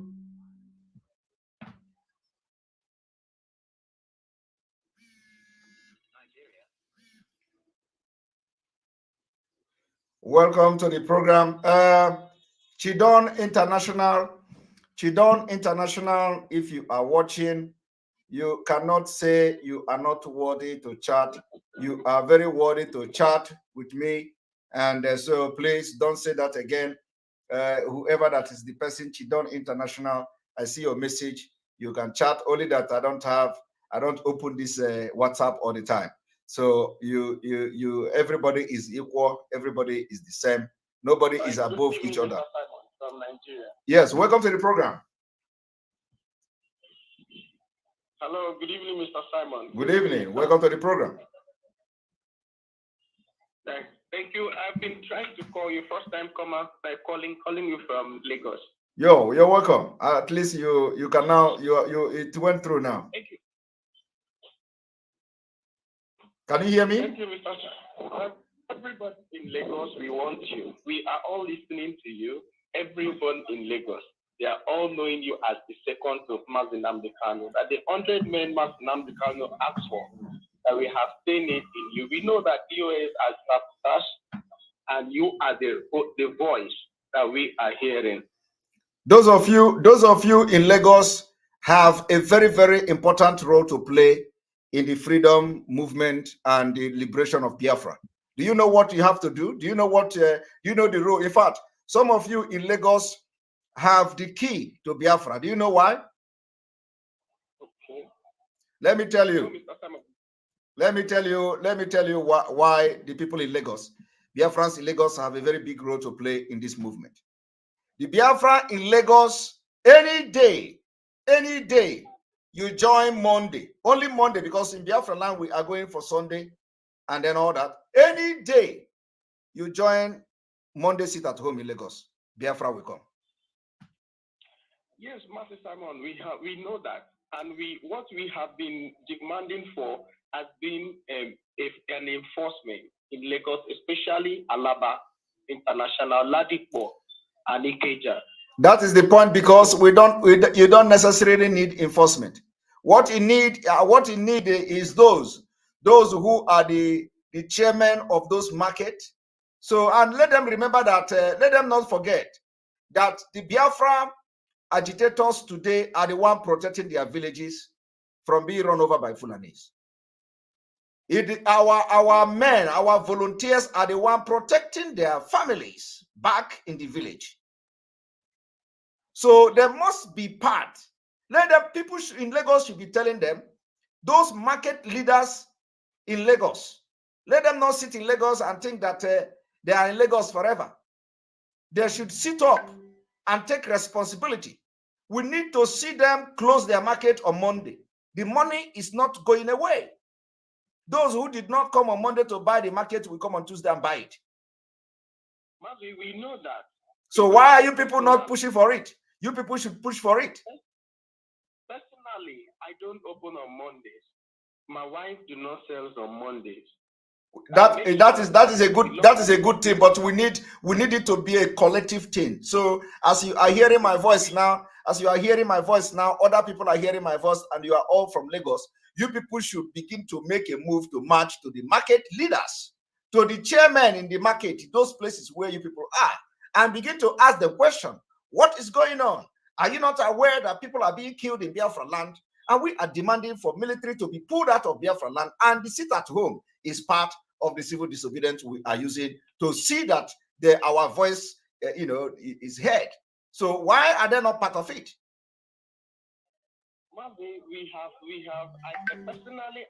They all know the truth. They know that Monday is sit at home, but because some people take this matter very carelessly, and they know it.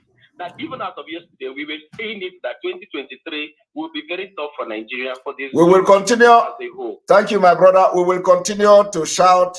We will continue to tell them in Lagos and other part of Nigeria, especially not in the north, but in the southern, the southern part of Nigeria, that this Monday sit at home must be observed by everybody, so that Nigeria will know that they are serious. Nigeria will know that people in Lagos, Biafrans in Lagos, are with us. So we cannot just be doing this thing in the southeast alone, okay? So we want to see the market leaders in Lagos to start to discuss this, because Oga Hadikwizi, very soon we will begin to call them by name, because we know the names of those market leaders. And if they want us to start calling them by name, we are going to go to that extent of calling them by names. Thank you very much. Please, one more thing I want to say, please. In my state, in Cross River State, they are very, very this kind of dubious human beings that I don't even understand them. I am from Cross River State. I am ethic. They are very disobeying of this sit at home. If there is any way, I believe the voice of Biafra will soon. Yes, believe me, the voice of Biafra will go to Cross River. The reason why I am not too bothered about that the sit at home in those areas is that I know when the time comes, it will happen there. And remember that there are a lot of mixed feelings and all that. So we need work. But I know that the spirit of Biafra is here now, as strong as never before. So once the radio hit in those places, within a few months, I think we'll be good to go. Yes, I'm not bothered about that. Because once Akwa Ibom and Cross River are together to join this struggle, it means we are done with the zoo. In fact, exactly. Personally, I have said that I want to leave Lagos. As I'm going back home this December, I am not coming back again, because I am finding a way out to join the Eastern Security Network. So I want to make sure that as I'm going this December, I am not coming back again. I don't have anything with Nigeria. Thank you very much. Thank you very much, and may peace be with you. Thank you. All right, welcome to the program.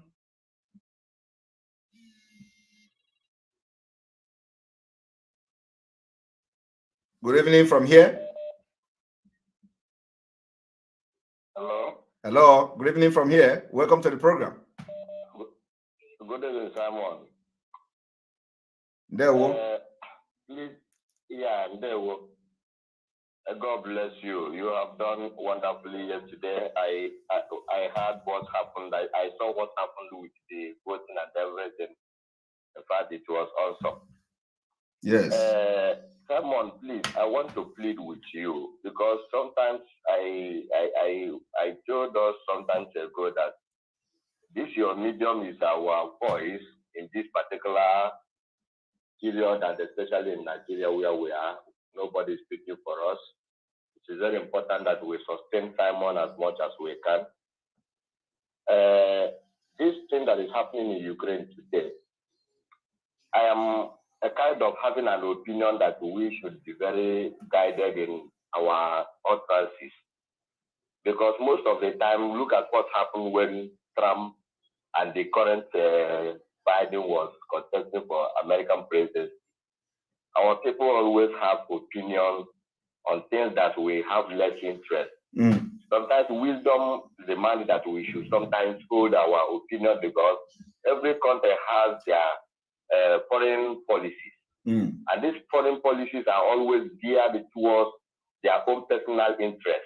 Yes. Now, on our own side, we have not had a common front where we can be able to say this is our foreign policy regarding issues. So sometimes let our front runners like Neri have just said now, and so many other people to be a kind of guidance, because this thing can be other side or the other side. Let us not be too forward to make utterances that are sensitive. Let's learn how to hold ourselves when something is as it is today. I had an interview done to Mandela when he went to America about his state of Israel. He was very careful to stay on the line in order not to create one side or the other against himself. So we Biafrans, we are always interested to hear what interests our ear, but not what favors us. So please let us mind how to use our tongue and know what favors us. And if you know what favors us, that we want to promote, that we should guide our tongue to us, then you can at least bring that thing forward so that we can be able to understand the direction that we should guide our mind to us. My brother, yes, my brother, you have a point. But let me tell you, people fighting for freedom cannot be political. Okay? What you are saying is that we should be we should be applying political correctness. When you are fighting for freedom, you don't apply political correctness, especially in issues that have to do with the life of your people. I want to make reference to explain when you said what you said about Mandela. When Mandela went to America, do you know that before Mandela went to America, Mandela made friend with Castro of Cuba. Mandela made friend with Gaddafi of Libya. Mandela made friend with Arafat of Palestine. And these three persons combined together as at that time were the most hated people in the world. They were the enemy of the West and enemy of America. They have been accused, or they were accused of different degree of human rights abuses. And Mandela embraced them because he needed arms and support to fight for the liberation of South Africa against apartheid regime. When Mandela visited America, Mandela was confronted with a question. And the question says, you are friend with Castro, you are friend with Arafat, you are friend with Gaddafi. These are bad examples. Are you telling us that is that the kind of South Africa and leadership you are looking up to? So if it is you, like you are trying to let us understand, you will mess up, because Mandela did not watch and look at the faces of people there. Mandela responded that the problem you have is that you think your enemy must be my enemy. The problem you have is that you want me, the hand that these people you called human rights abusers, the hand they used to treat me is the hand I will use to treat them. Okay? Mandela went further to even made one of the biggest, I would say it was a very sacrilegious statement. But you know why he made the statement? He made the statement because he was a man who stood by his own word without any political correctness. And let me tell you what it is. If it is today, a lot of people will crucify Mandela. Mandela said the issue of Palestine, Arafat, that he have told Israel that Israel must not take the land that doesn't belong to them. Are you aware of that? Of course, yes. All right. So, and when Mandela was making this statement, he was being funded by the Israeli organization. Are you aware of that? No. And are you aware of that?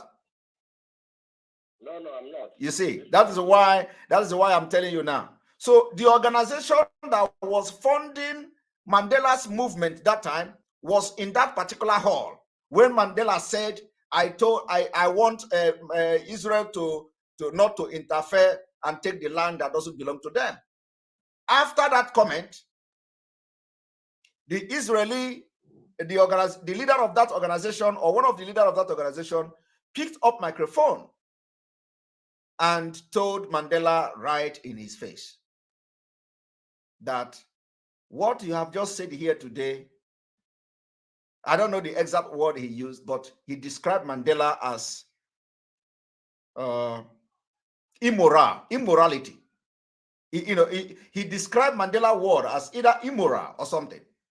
And then, I think you understand that? He said, he told Mandela, yeah, I heard that. and he went further to tell Mandela that no matter what you say today, it will not change the position of that organization in supporting them. Do you understand? So, but if it is you now, like you are telling us now to be mindful of what we say, if it is you, you will go there and they will ask you that question. You will look at the crowd there. Are you already in America? You want to address the Congress? You will deny Arafat. You will even tell, because I'm not saying you. You will make a statement. You listen now. You will make a statement. No, listen. Let me tell you. You will make a statement. Can I explain? Because that is what you are telling us here. You will make a statement. You may not deny.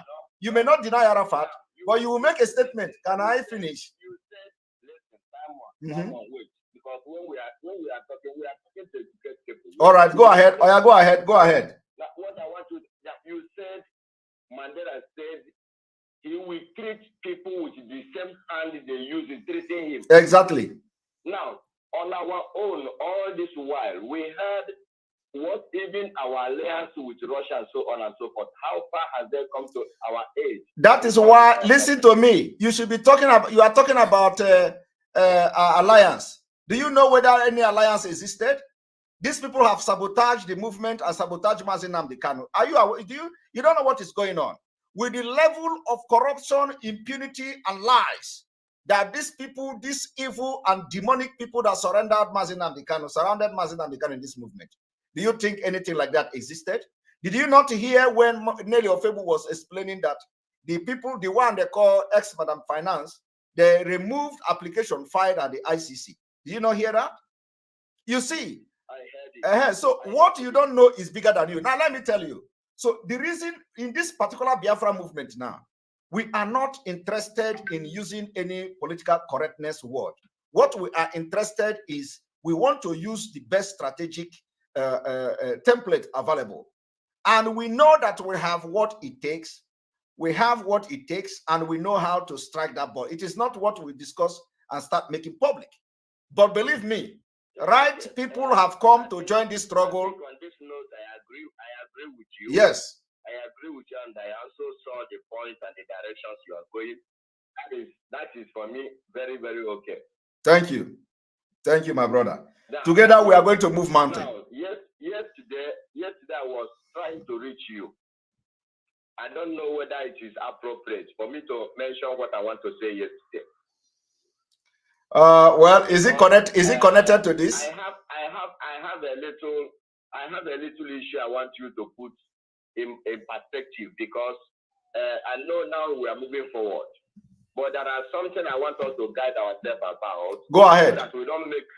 Yeah, what I want us to guide ourselves about is, when we are voting about this DOS, I appeal to DOS as in my own little way, but they don't want to hear, which some of the friends that I knew, none of them want to hear. Now we have got to where we are today. And if you can agree with me, in African leadership structure, one of the things we are lacking essentially is structure. What do I mean by structure? Now that we thank God, you, Simon, you are here, by God's grace, we all believe in you. We see and you convince us with the reasons, serious arguments that convince us in following what you are doing. But I want us to be looking towards, because Nnamdi Kanu, what he was trying to do in this DOS is to present a structure whereby, even in his absence, the structure can stand.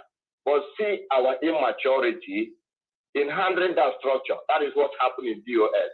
Now, my question is, what can we do in order to project a structure that can guide us? Because if we can't build our nation based on human philosophy and individual philosophy. Yes, my brother. Okay, my brother, listen. We are in a very perilous time. Okay, we are in a very strange time. The time that we are into now does not require all those kind of structural, whatever structure, this structure, that. Mazinam, they can already put that structure. The structure is there. You cannot wipe away Directorate of State. You cannot wipe away emissaries, even though these criminals try to. Do you understand? Do you understand? You cannot wipe away those names. Sorry? Yeah, I believe, yes, it needs to be sanitized after. Of course, of course, of course. So listen, you see, people should get this very right. Your structure is already there. You can't wipe a Directorate of State. You can't wipe emissary, even though they tried to do that. You can't wipe Eastern Security Network. You can't wipe our Lion Squad. You can't wipe our Dragon Squad. You can't wipe, so all these things are structured. Okay? But the only thing now is that, yes, the only thing now is that going forward, the DOS is no longer effective until Mazinam Dikano comes out. They're messed up, but when Nandekano is out, you need to be structured. Of course, all those things are there. The thing, that is what they call the organogram now. The organogram is there, okay, where you have the structure and everything. But now, because we have entered a very critical stage of this movement, that if a drastic decision and step is not taken, a lot of things will go wrong, and we don't want Mazinam Dikano to come out and start from square one, or come out and get demoralized, that everything he labored and fought for years were, destroyed and bastardized by people who have been working with him. So we don't want that kind of thing to happen. So we want to make sure that before he come out, he have 100 men, more than 100 men waiting. And if not 100 men, we have gone to a certain high level of getting Biafra. And that will happen within a very short time, I'm telling you.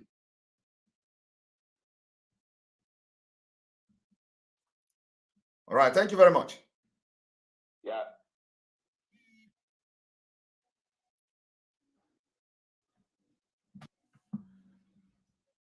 And we have this is already 2 hours, but I think the conversation is very interesting, and the number of viewers keep increasing. Now we have almost 17,000 viewers in all platforms, and YouTube alone we have about 4,600 viewers. So I think we can hang on for a few minutes. Welcome to the program. Good evening from here. Good evening, sir. Good evening. Welcome to the program. I'm calling from Biafra land. Don't say your name if you are calling from Biafra land. Go ahead. The point I'm trying to make this evening is that we have to get into alliance with Russia and North Korea. First things first. Don't mind whatever the Western world are saying about Russia, the media, the CNN, the BBC, all the propaganda against Russia, all are fake news against Russia. Russia are the main people. Thank you. Thank you very much. Your suggestion is noted. All right, we continue to have, the numbers are increasing. The line is open. The line is open. More calls are calling. This Tunde Okafor, Tunde also, your distance keep coming, but I don't know why it is not coming. Call is not coming. All right, so I don't know if I would bring people from Tunde keep crying, keep trying. I can see. I think a lot of people are calling at the same time.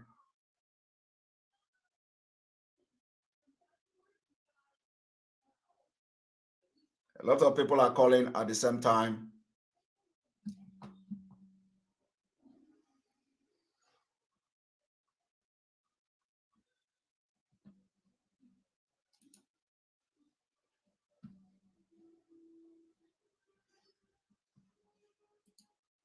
Biafra, you must listen to her. Of course, you must go and listen to Simon Ekpa, who is doing a very fantastic job.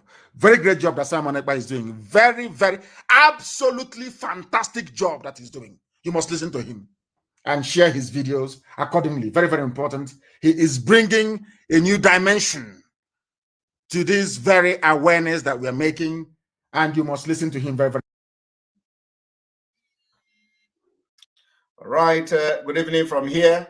Welcome to the program. Good evening. Hello. Hello. Yes. Good evening and welcome to the program. Good evening, man. This is Simon Ekpa. Good evening. Is that Sandra? Yes, it's me. Okay. All right. Welcome. Thank you so much. I say, may you continue to bless and protect you. You say, bless you too. Thank you, sir. Here is about the what I just forgot because of nervousness. It's about the thing on ground now. Like people calling to, to talk about the DOS that you don't want to mention. At least just try hard not to mention their names, most especially who asking questions, trying for you to, go back to where we stopped. You understand? You can also be, addressing them as criminals of these people without mentioning their names. Yes, of course. Of course. Thank you very much, Thank sir. you. Thank you so much. May God protect and bless you for us. Amen. Good night. Thank you very much. All right. Welcome to the program. Good evening from here. Hello, Simon. Good evening. This is Mr. Obaso. A long time. Yes, good evening. Good evening, my brother. I don't know if you can still remember me. I was a member of a Simon Information Team at 2019 up to now. If you can still remember, from Ireland. I'm calling from Ireland. Okay. Sorry, Simon what? Yes. Simon Information Team. Okay. Yes. I remember your face. I can see. Yeah, I see your face here. I was like, hey, I know this person. Yes. Welcome. Yes. Longest time. I hear my brother. Thank you very much. Thank you. You never been late, and that is what I love. Yes. Thank you very much. Thank you. And I have some information that I want to pass on to you, please. I don't want that information to go into wrong hands. Okay. So you want to pass it private? Forward. Yeah. Okay. So then I will call you after this program. Okay. Thank you very much. Thank you. Right. Thank you. All right. God bless you. Thank you. And your family. In Christ's name. Amen. Amen. All right. Okay. Bye. Bye.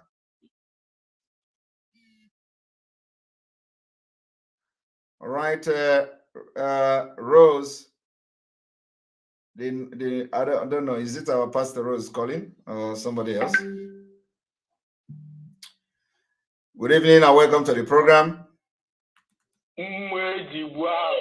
Nyako nyiro nechanya si na odiro nko.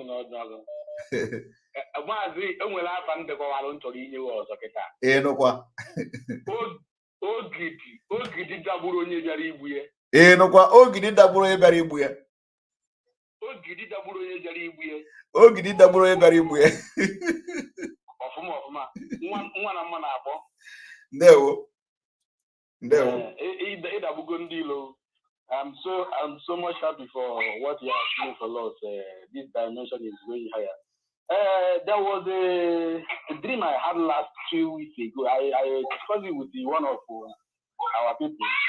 And in that dream, though you have been coming out from that, so I see that it's real. I saw you making an announcement. For the first time, you made first announcement with your normal clothes. Then another time you are coming, you say that you wear an army uniform, and you say that now you want to address Nigerians and the people that are working against Biafra as an army, and that you have put away your legarian as a ordinary man, that you will handle every issue as an army man with army heart and army mind. And when I woke up, when I was discussing with one of our people, I told him that this is what I received. And I think that God is trying to tell you that don't look back. Whatever you know that you will do, step on people's toes. Do whatever you know that is right. Whoever it will hurt, provided that it is for the benefit of the people.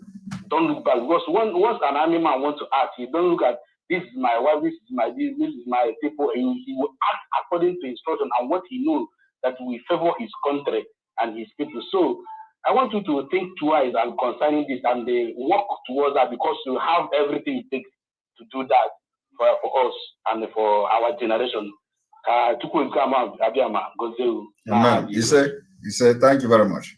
Thank you. All right. I think we'll have another 14 minutes to spend here. This Tunde is still calling. Tunde, don't worry. I think just hang on online. Welcome to the program. Yeah, good evening, Mazi Simon. Good evening from here. Yes, Henry is calling from his location. Welcome to the program. Yes, I want to appreciate you for the good job you're doing, and I pray that the Almighty God will continue to strengthen you and give you more wisdom to lead us. It has not been easy. I know that you have been trying your best to make sure that the liberation of our people come true. And my prayer remember, is that, you remember we are in autopilot, and we trust the spirit that is guiding us. This autopiloted movement. Yes. Yes, I agree with you. The autopilot is pilot, not the train has moved. Yes. And the Chukwu continue to guide us to the right direction till our new country will arrive. You say. God bless you. Thank you. God bless our people. Thank you very much. Thank you very much. All right.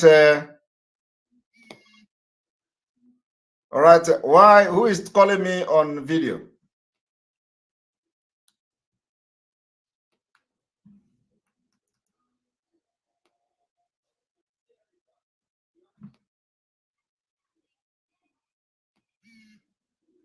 Tunde is calling on video. You don't call on video, you call on normal call because the video is not working. I don't know why. All right, keep trying. We still have 30 minutes to go. 30 minutes to go, and 30 minutes. I know those of you that are still on this side, we have been bringing people from the platform for a very, very long time. So this time we try to bring people from Biafra land who may not have access to the platform. Keep on trying. The number is very, very busy.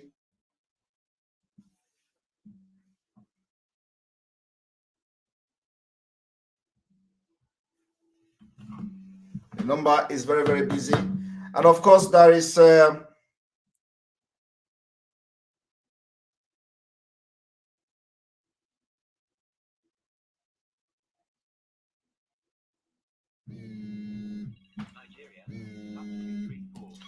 and of course, this announcement is coming. Attention, security alert. Information reaching IPOB intelligence unit has it on record that the Nigeria Army, Ebubago, and some Fulani mercenaries are planning to invade Ihiala local government in Anambra State, also in Imo State, any moment from now. So our people in those areas must be vigilant, and our men in those areas must be ready to defend our land. Nobody will run away. We can't run away from our land. We must be ready to defend our land, and anybody that comes there to kill our women and burn our houses must not be allowed to go back. They are presently camping at Ndikpo Uli police station. Again, more military troops have been dispatched in the last 24 hours from Kaduna State military base. and they are heading to Ihala, local government in Anambra State. Furthermore, another military troop was dispatched from Obi's army barrack in Imo State, Biafra land, to Ihala local government. There is a calculated plan by the Nigerian military to commit genocide in these communities in Olu and Olu local government in Imo State and Ihala local government. So as they are preparing to come and commit this genocide, as they are committing this genocide, those who are bringing them should get ready to face Biafra, because we cannot tolerate, this cannot continue to happen. And we have given them from now till 15th of this March. Those who are bringing this military, you will have yourself to blame at the end of the day. And we must defend our land.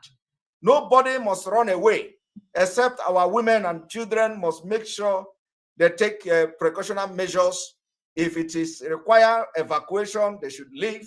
So we don't need to lose anybody. But our land must be protected and must be defended. We are going to defend our land.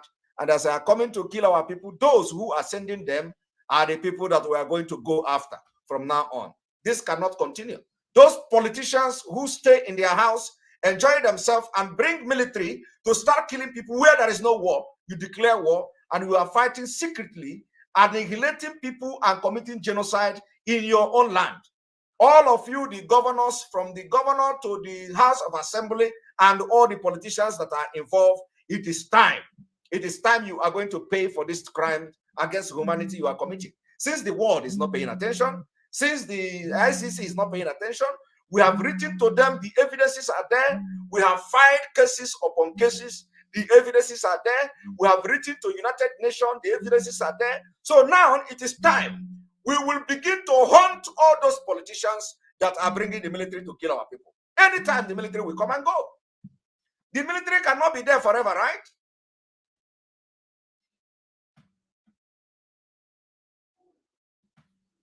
Welcome to the program. Good evening from here. Good evening. Welcome to the program. Yeah, good evening. Yes, go ahead. I'm hearing you. Is that Simon? Yes, this is Simon. Simon, good evening. Though. Yes, good evening. Go ahead. Yeah, my name is Tunde Okafor. I'm calling from UK. All right. Welcome to the program. Yeah. Please, Simon, I have a problem. I can't understand certain things. Because my name is Tunde Okafor. I'm from Anambra State. Okay. Kanu Ta, Emmanuel Kanu, Meme Kanu. Is it the same person that answers this name? My brother, if you ask me who I go ask, it's a very good question. Kanu Ta Kanu is a different person, and Emmanuel Kanu is a different person. What a Meme? There's another one name, Kanu, Meme Kanu. I think the Meme Kanu is the same Emmanuel. I think the Meme Kanu is the same Emmanuel. Okay. I'm not sure, but I'm not sure. I'm thinking like that. I'm not sure, but I'm. Emmanuel. Sorry?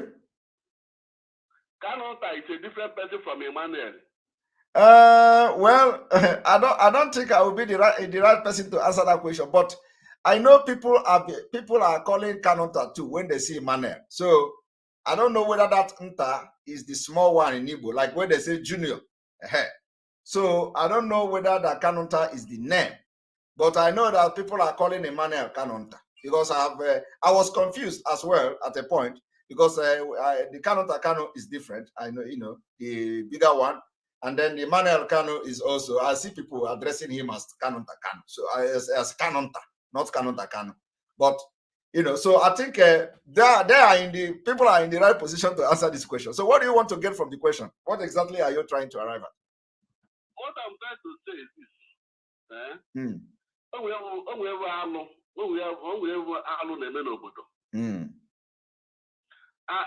I'm the first son of my father. I can't understand that my younger brother will be sabotaging or planning against. I can't believe that. I don't believe that, because that blood is thicker than water. No, the blood. No, listen. Do you know what? Do you know what it? You know, some people don't understand what the blood is thicker than water mean. Do you know what it means? What it means? Blood is thicker than water does not mean that your blood cannot betray you. Blood is thicker than water means that if your blood betray you, that blood is still your blood. That is what it means. It is not that blood is thicker than water means that when you want to see your blood and you want to hunt your blood, you say, oh, it's my blood, or this is my junior brother, so let me not hunt him. No. The blood is thicker than water means is that when you see your junior, if you are a bad and a wicked person, and you are a witch or wizard, when you see your junior brother and your witch inside you want to hunt the person, you will go and hunt the person. After hunting the person, that person that you hunt, that person that you hunted or you did something bad, that person that you did something bad because of the witch that entered you, that person will still have the mind of blood and still recognize you as his blood. That is why they say it is thicker than water. Because no matter what the person do, no matter what the person do to you, you will still regard him as your brother. Yes.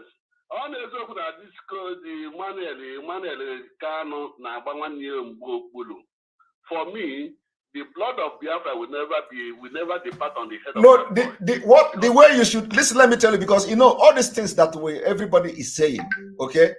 People are just people are just suspecting, okay? But I want to tell you one thing. You know, you can be suspecting something, but something has transpired within this period. And do you know what it is? Do you know? No. Okay, let me tell you. You should ask yourself, who facilitated Ojo Zokalo's name being in the list of those who visited Onyendu? I don't know. But Ejiofor said siblings of Mazi Nnamdi Kanu called him and asked him to put Ojo Zokalo's name in the list against every procedure that they have had before, without informing Mazi Nnamdi Kanu. And what happened at the end of the day? It brought a lot of problems, including Onyendu was against it. So what do you want to say about that? That's so-called Ojo Zokalo or whatever. And let me give you another example. Now let me give you another example. My brother. Let me give you another example. Can I give you another example? Another example is when Anambra State Governor Obiano brought a car, a bulletproof car. We are not talking about the Ongo Kaikai now. We are talking about what the Ongo Kaikai did. So the Ongo Kaikai bought a car as a gift, a bulletproof car, and gave to our leader Mazi Nnamdi Kanu. Mazi Nnamdi Kanu refused that car, but this Emmanuel Kanu took the car. Mazi Nnamdi Kanu told him to return that car back to the Anambra State government.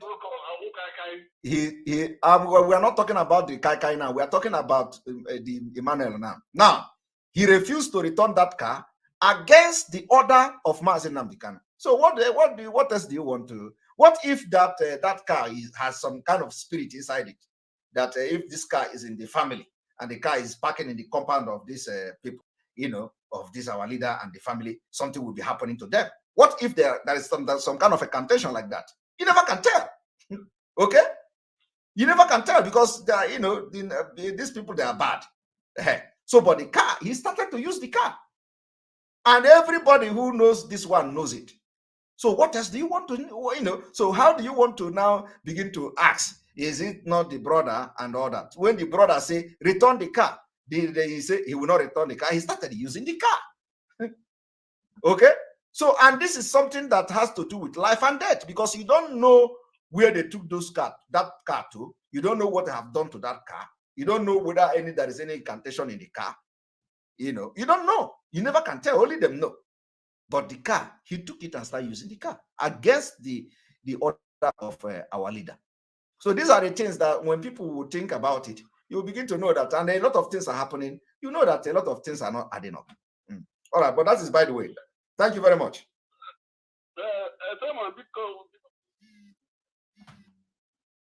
All right, and we are ready to go. This is 2:30.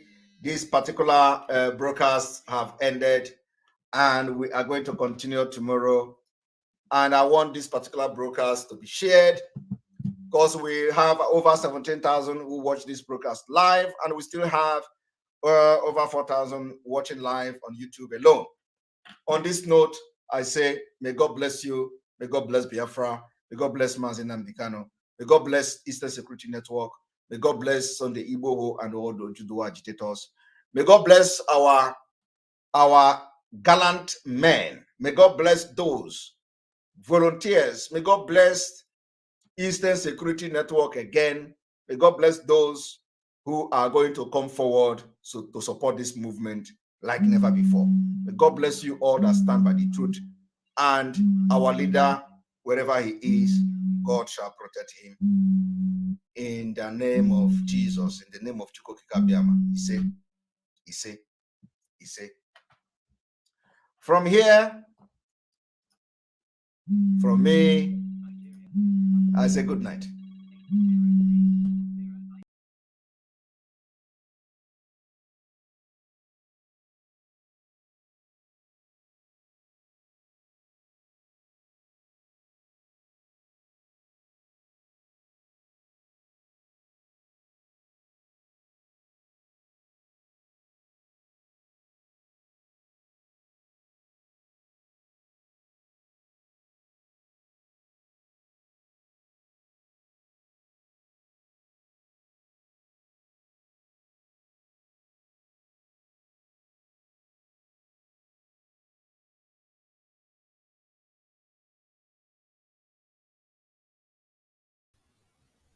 One day.